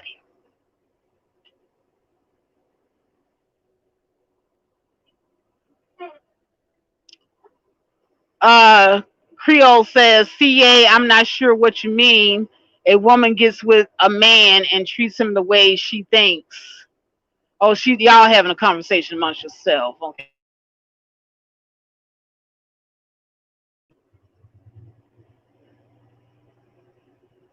So yeah, there's that. There's definitely that, where we are sitting up here taking a page out of the book of white supremacy on how to oppress each other, basically. Okay, well, white supremacy has taught us to use our color against one another. So the minute I get angry at this person, or the type of hierarchy that I want to create in my place of employment, I'm going to hire people based off the color of their skin. I'm going to use the same thing that my white mother and father, my white master taught me. Colorism, classism, elitism, lookism. We do all of that to each other.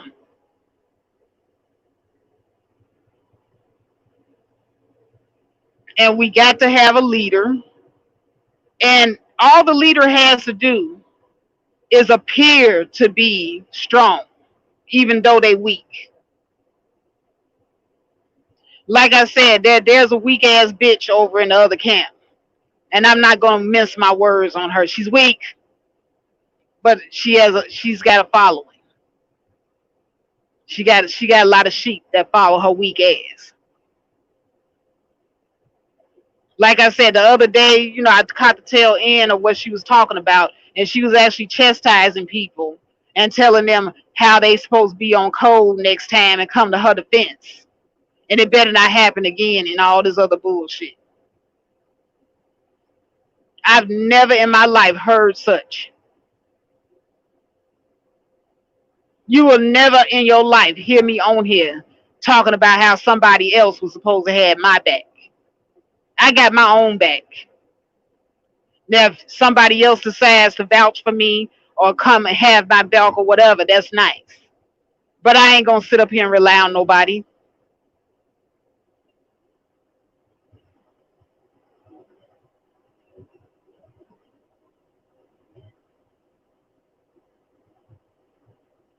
Gia Girl says most black people worldwide, it seems, have a white supremacist mindset. Exactly. We do. The minute that we get angry at each other, the first thing we do is we start attacking each other's color. We start attacking each other's Afrocentric features. Everything black about us, that's what we attack.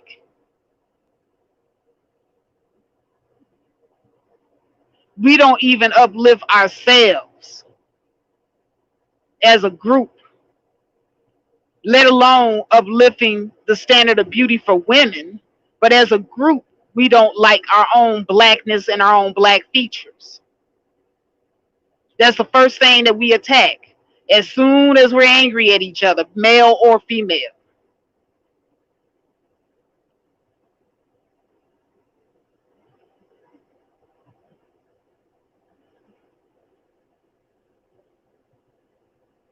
And like I said, over here, I'm not anti-black male.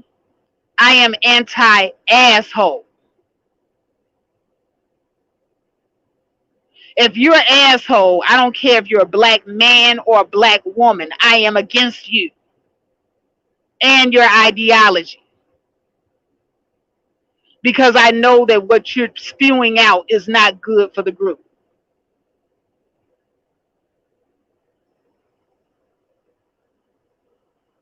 And you're never going to see me on here upholding that.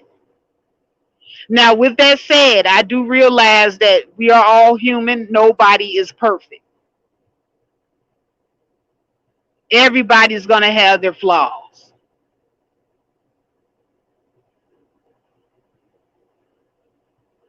But there are certain things that people do that fall into the unforgivable category.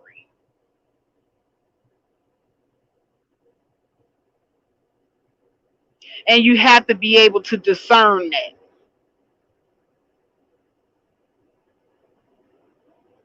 Because like I said, I am a firm believer when people show you who they are and what they're about, you're supposed to believe them, especially when they have a track record, and especially when you have other people coming from other spaces saying the same thing about you. It's a pattern that you are not going to change. And so therefore I believe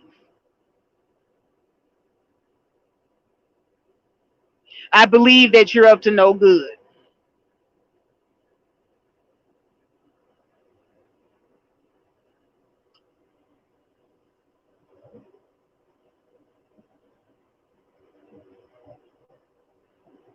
Let's see here. Air Black TV says that Gia Girl, the pro-black mindset was supposed to insulate us in loving ourselves.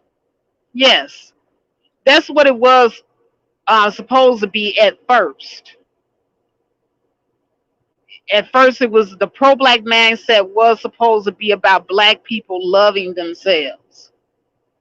But even in the pro-black sector, it turned into a finger pointing and I'm better than you Negro type thing. Because now you got your sector of pro-blacks that think, oh, you know, being pro-black is all about a look. If you don't look like you pro-black, then you ain't pro-black. You got those running around here. And so therefore, if you're a black person, and I can clearly see that you are phenotypically black, but you might have a perm, you might have a weave. I am going to dehumanize you, marginalize you, and make you feel as if you're nothing and I'm better than you. This I have a problem with. I have a problem with our black people that do this to each other because we are constantly fighting over small things. And to me, that ain't pro black.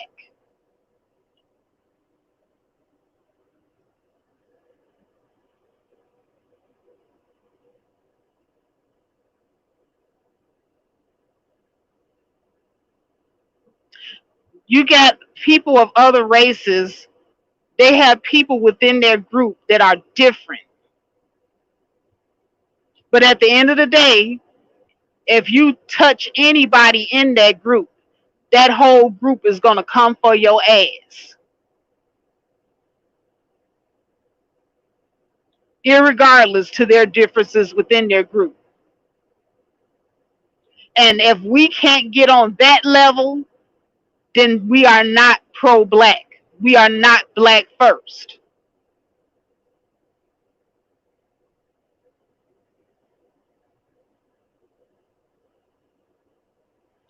Pro black is me loving my brother or my sister, irregardless to whether they're fat, irregardless to whether they're considered to be unattractive, irregardless to whether they're old, irregardless to whether they're young, irregardless to whether they're mixed, irregardless to a lot of things. See, it's when we start putting all these extra stipulations on the black people that we're pro black for, is when we are no longer pro black.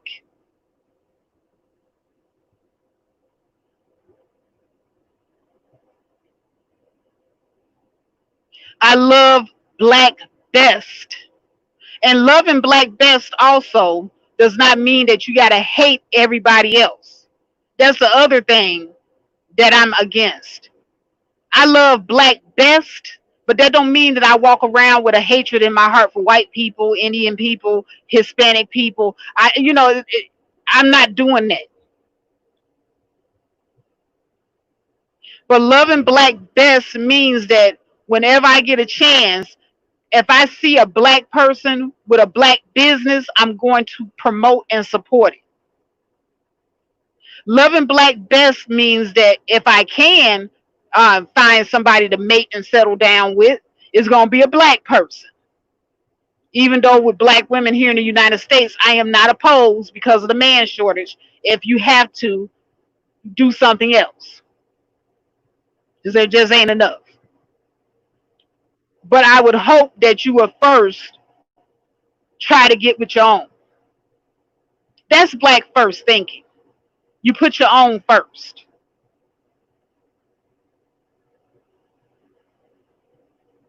And I think that we got away from that as a group.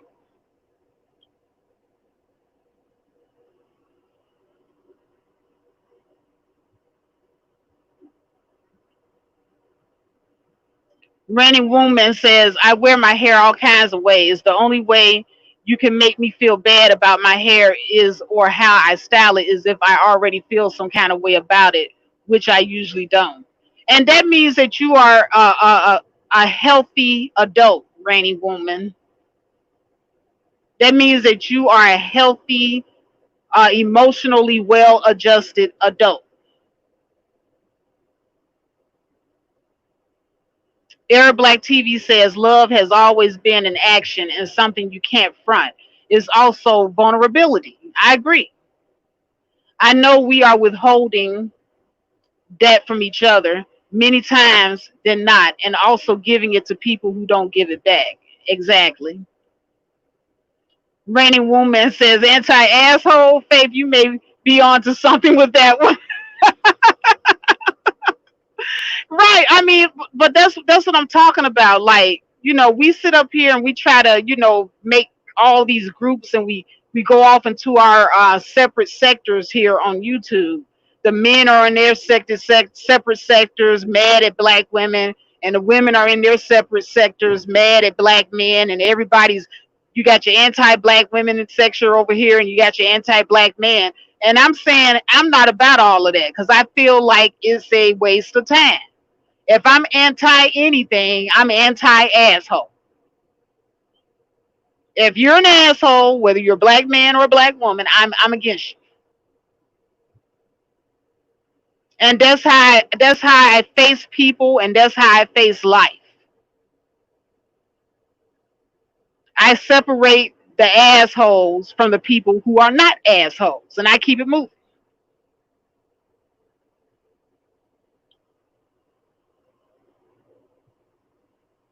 Gia Girl says my natural hair is more to handle, but much better off from not getting perms like I used to get in the past. Yeah, and I'm for that too. I really do believe that black women need to move away from the perms. The perms was not healthy for us, and I'm all about us being healthy. That's the reason why I talk a lot on my channel about black women. Doing something about our diet. How we eat, how we take care of ourselves, getting out and getting exercise and all that type of stuff, meditating, so that you can have good peace of mind, picking and choosing your battles, because that also causes stress on you when you're out here, battling for everything. And also, being governing yourself in such a way where you're not being offended by everything that you come in contact with, because that takes a toll on your mental health as well. So I look at this thing as far as black women. I'm talking to black women in particular. With us, I look at it holistically, because there's a lot of things that affect us as black women that we need to look at, and we got so many other problems out here. We do not need to clump on the extra added problem of, oh, I'm just going to be completely anti-man, and men are the problem, and men are the enemy, and all this type of stuff. It's really counterproductive, and I don't see it propelling us anywhere to go that direction. And I'm all about growth and progression. And to me, when you take that type of stance, you're going backwards. I've been there, done that with the whole anti-man thing. It was a backward step for me. It didn't propel me forward at all. Now, with my current mindset, I feel like I'm making gains. I feel like I'm actually moving forward in life in a positive direction. And so I want to share that with my sister.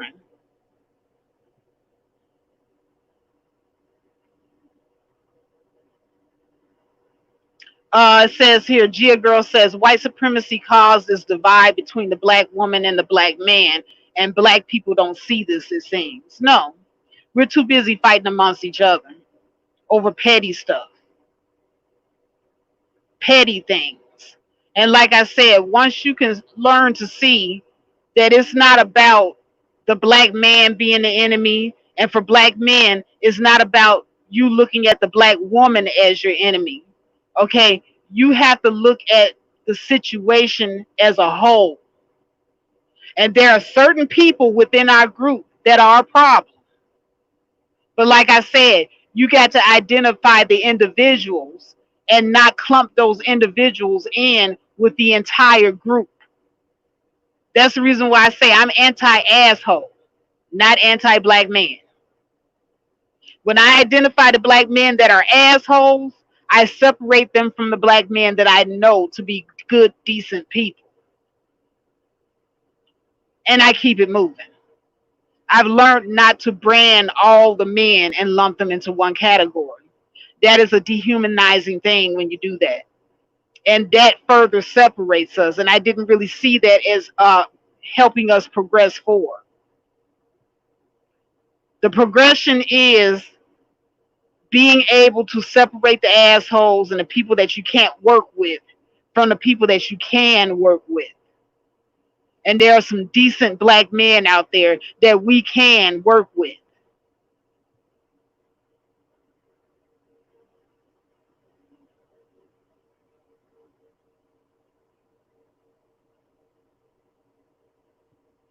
Oh, y'all down here talking about hair products.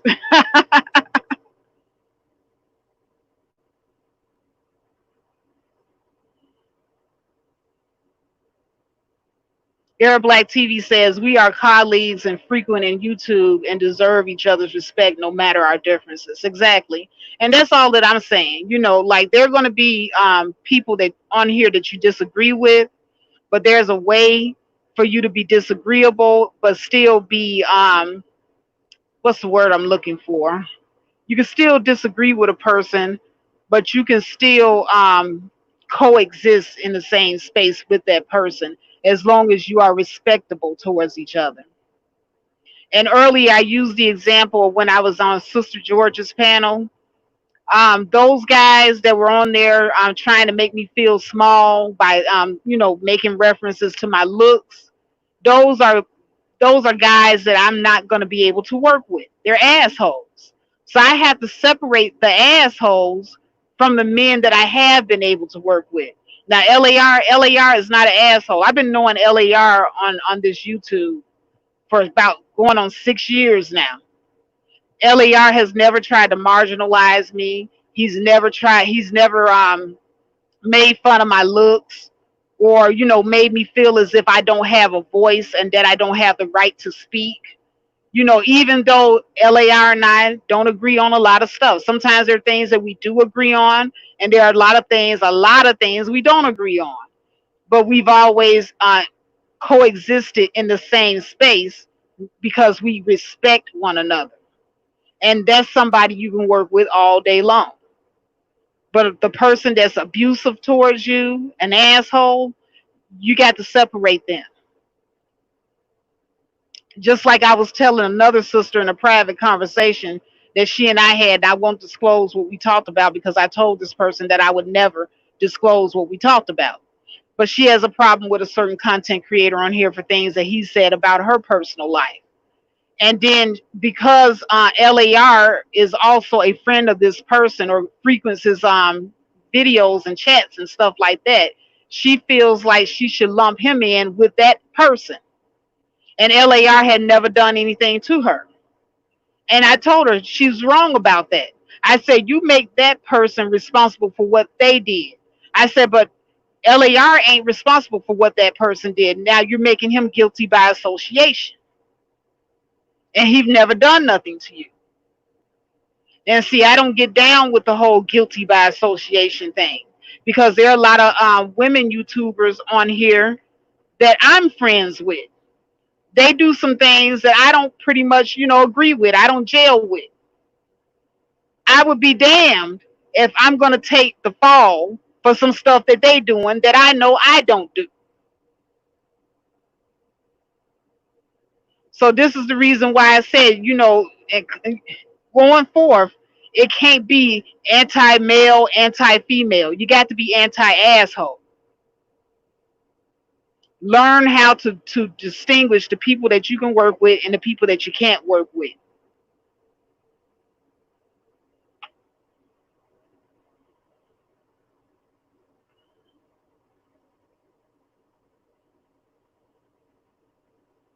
Oh, thank you, Ronnie.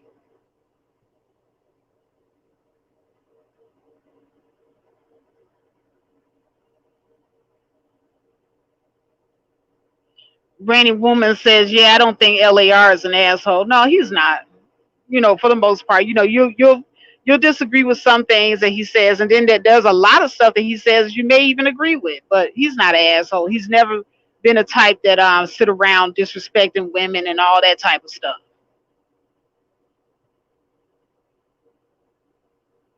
Third Ward says, "I fuck with LAR movement. He's good people.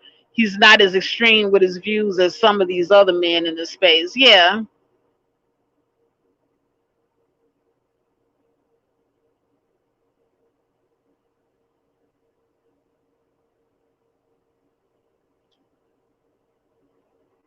But at any rate, y'all over here talking about hair now. And I've been on here about what, going on 2.5 hours. So, I'm going to end my stream by reiterating my points. And the moral of the story is,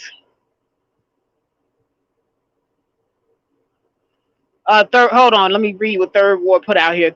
He says it's a difference between blunt and straightforward and being an asshole. Fa. Yeah, there is. I'm not saying because I'm a blunt and straightforward type person. I'm gonna be honest. That I try to be. I try to say things in such a way where I don't hurt people's feelings. But sometimes you just can't, not hurt the person's feelings. Sometimes you have to be blunt and straightforward, and that is not being an asshole. By the way,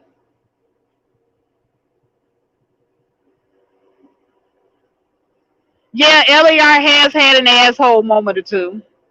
You know what? I've been on the tail end of that a few times, but at the same time, I can't hold LAR to a certain standard because, like I said, we ain't nobody perfect. Now, I look at consistency. LAR isn't consistently like that, and I've had my asshole moments too, where I've actually said some pretty nasty things to people, but I'm not consistently like that. We all have our moments where we go a little bit outside our character. Nobody's perfect. But I look at the consistency of the person's character. Now, if you are consistently an asshole and this is what you're known for, this is what you do, and more than one person has caught you doing it on more than one numerous occasions, you're like a career asshole. I can't fuck with you. I can't fuck with the career asshole. Like you wake up in the morning and you clock in, your time card says career asshole. That's what you do. I can't fuck with people like that.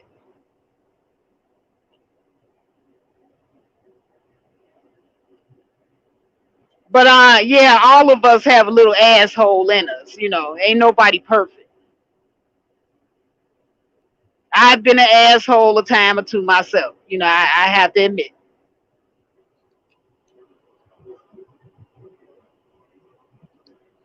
And then there's knowing the difference of when you catch yourself and you know that you're an asshole. Rashad Reed, Faith can't handle me. What is there for me to handle? Well, what would I be handling, Rashad?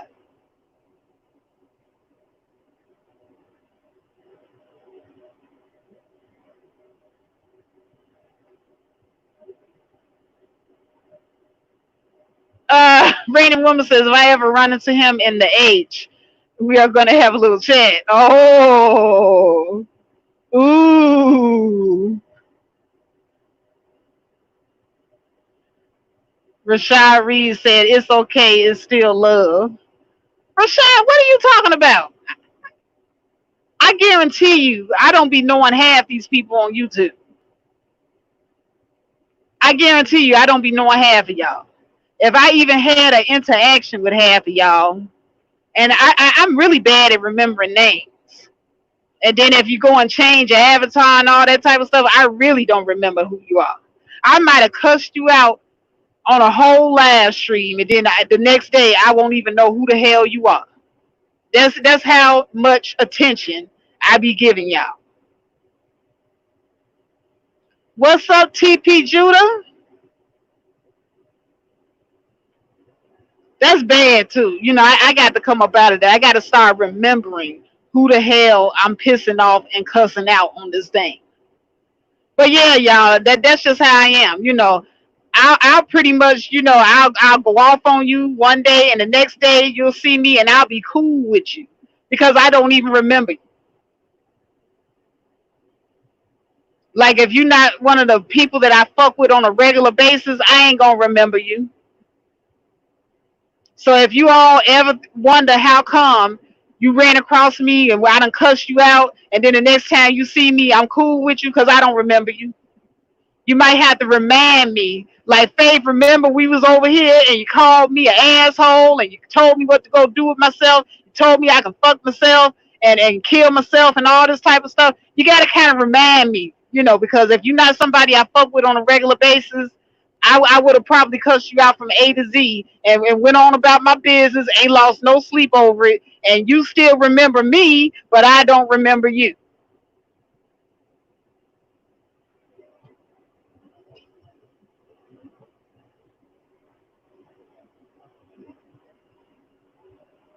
Girl, I try. Blue Devil, I try. But at any rate, shit, I've been up here 2.5 hours. I am not doing another marathon live stream. I did it that one time, and it'll probably never happen again. 16 hours, it should be against the law. But at any rate, like I said, I'm going to try to end the stream with this note. People, and is this especially to the ladies, because a lot of the ladies, y'all, we are very sensitive. We're ladies, that's part of the feminine trait. Sensitivity is a feminine trait, right? But here's the thing, on a public platform, on a social media public platform, you can't be sitting up here sensitive. On a public platform, you can't be sitting up here in your feelings over everything you see and everything you hear.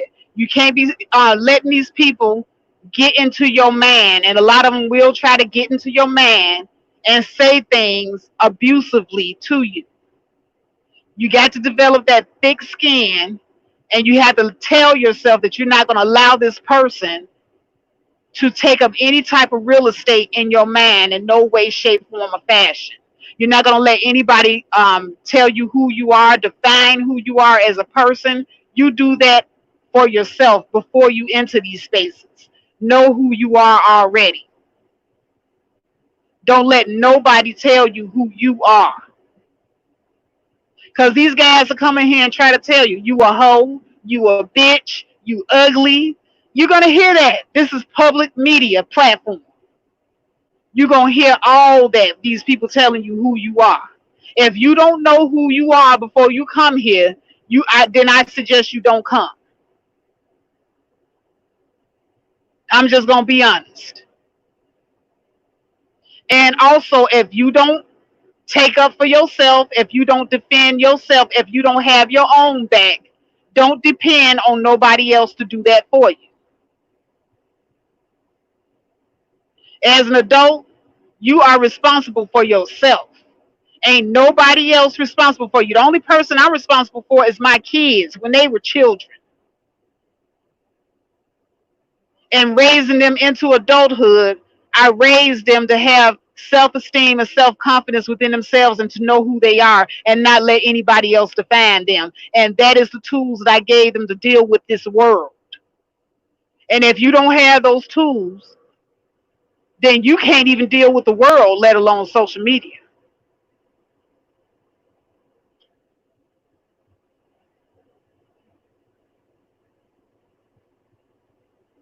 So if you allowing yourself to be sensitive and triggered over stuff that you come across on a public platform, you need to log off.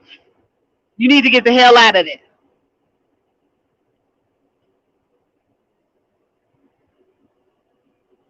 And no, it is not a content creator's job to protect you from online predators who may come on here just to abuse you. Like I said, I got my page, the page that I'm on right now, that you're in right now, I got filters on this page. And yet there are still trolls that come in here that manage to say some shit that might be considered emotionally abusive. They get past the filters too. And the only thing I can do is block them when I see them. But it's not my job to protect you. It's no content creator's job to protect another grown ass person. Because here's the thing, I don't pay your bill, I don't pay your internet bill, I don't have no control over when you log in. Okay, when I had kids, I had control over all that. but y'all grown. So you don't never put your safety and emotional well-being in the hands of another person when you are an adult.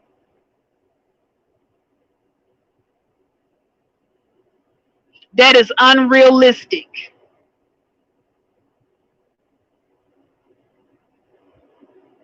And here on this channel, I'm not going to sit up here and tell you that I am the advocate of women and I'm going to protect you from everything that you come across. Because I promise you, even in that person's space, they're going to be trolls.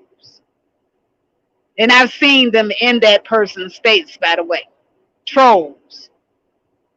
And she wasn't able to protect y'all from them. Now, I could put on a show and I could start yelling and screaming at everybody to make you feel like I'm protecting you.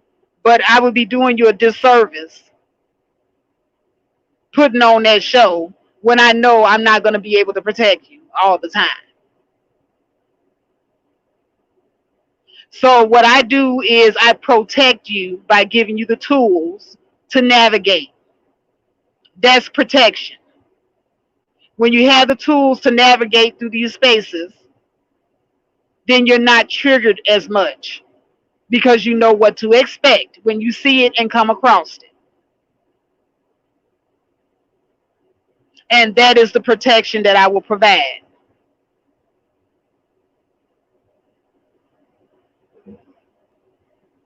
That's the only protection I can guarantee. And you can take that and do with it what you will. Now, with that said, I am going to end the stream. I want to thank everybody for being up this early with me. Once again, it always impresses me when you guys are up just as early as I am. Arab Black TV, Rashad, Gia Girl, Pretty Black, TP Judah, Rainy Woman. And if I'm forgetting anybody, it's not because I'm doing it on purpose. Third World Colombian, Ronnie Patterson, Creole and Cajun Living, Mahogany Roots and MJ. All of you, I want to thank you. It really, really warms my heart to know that you guys get up just as early as I get up and take this drive with me and listen to me ramble on. But you do it, and kudos to all of you. I appreciate and love you for it. But at any rate, if you didn't hit the like button when you came in, please take the opportunity to do so on the way out. And oh, hey, what's up, sweet lady? Are you catching me on my way out? But I appreciate you for coming in. Pretty Black. Have a great day, everyone. I'm out.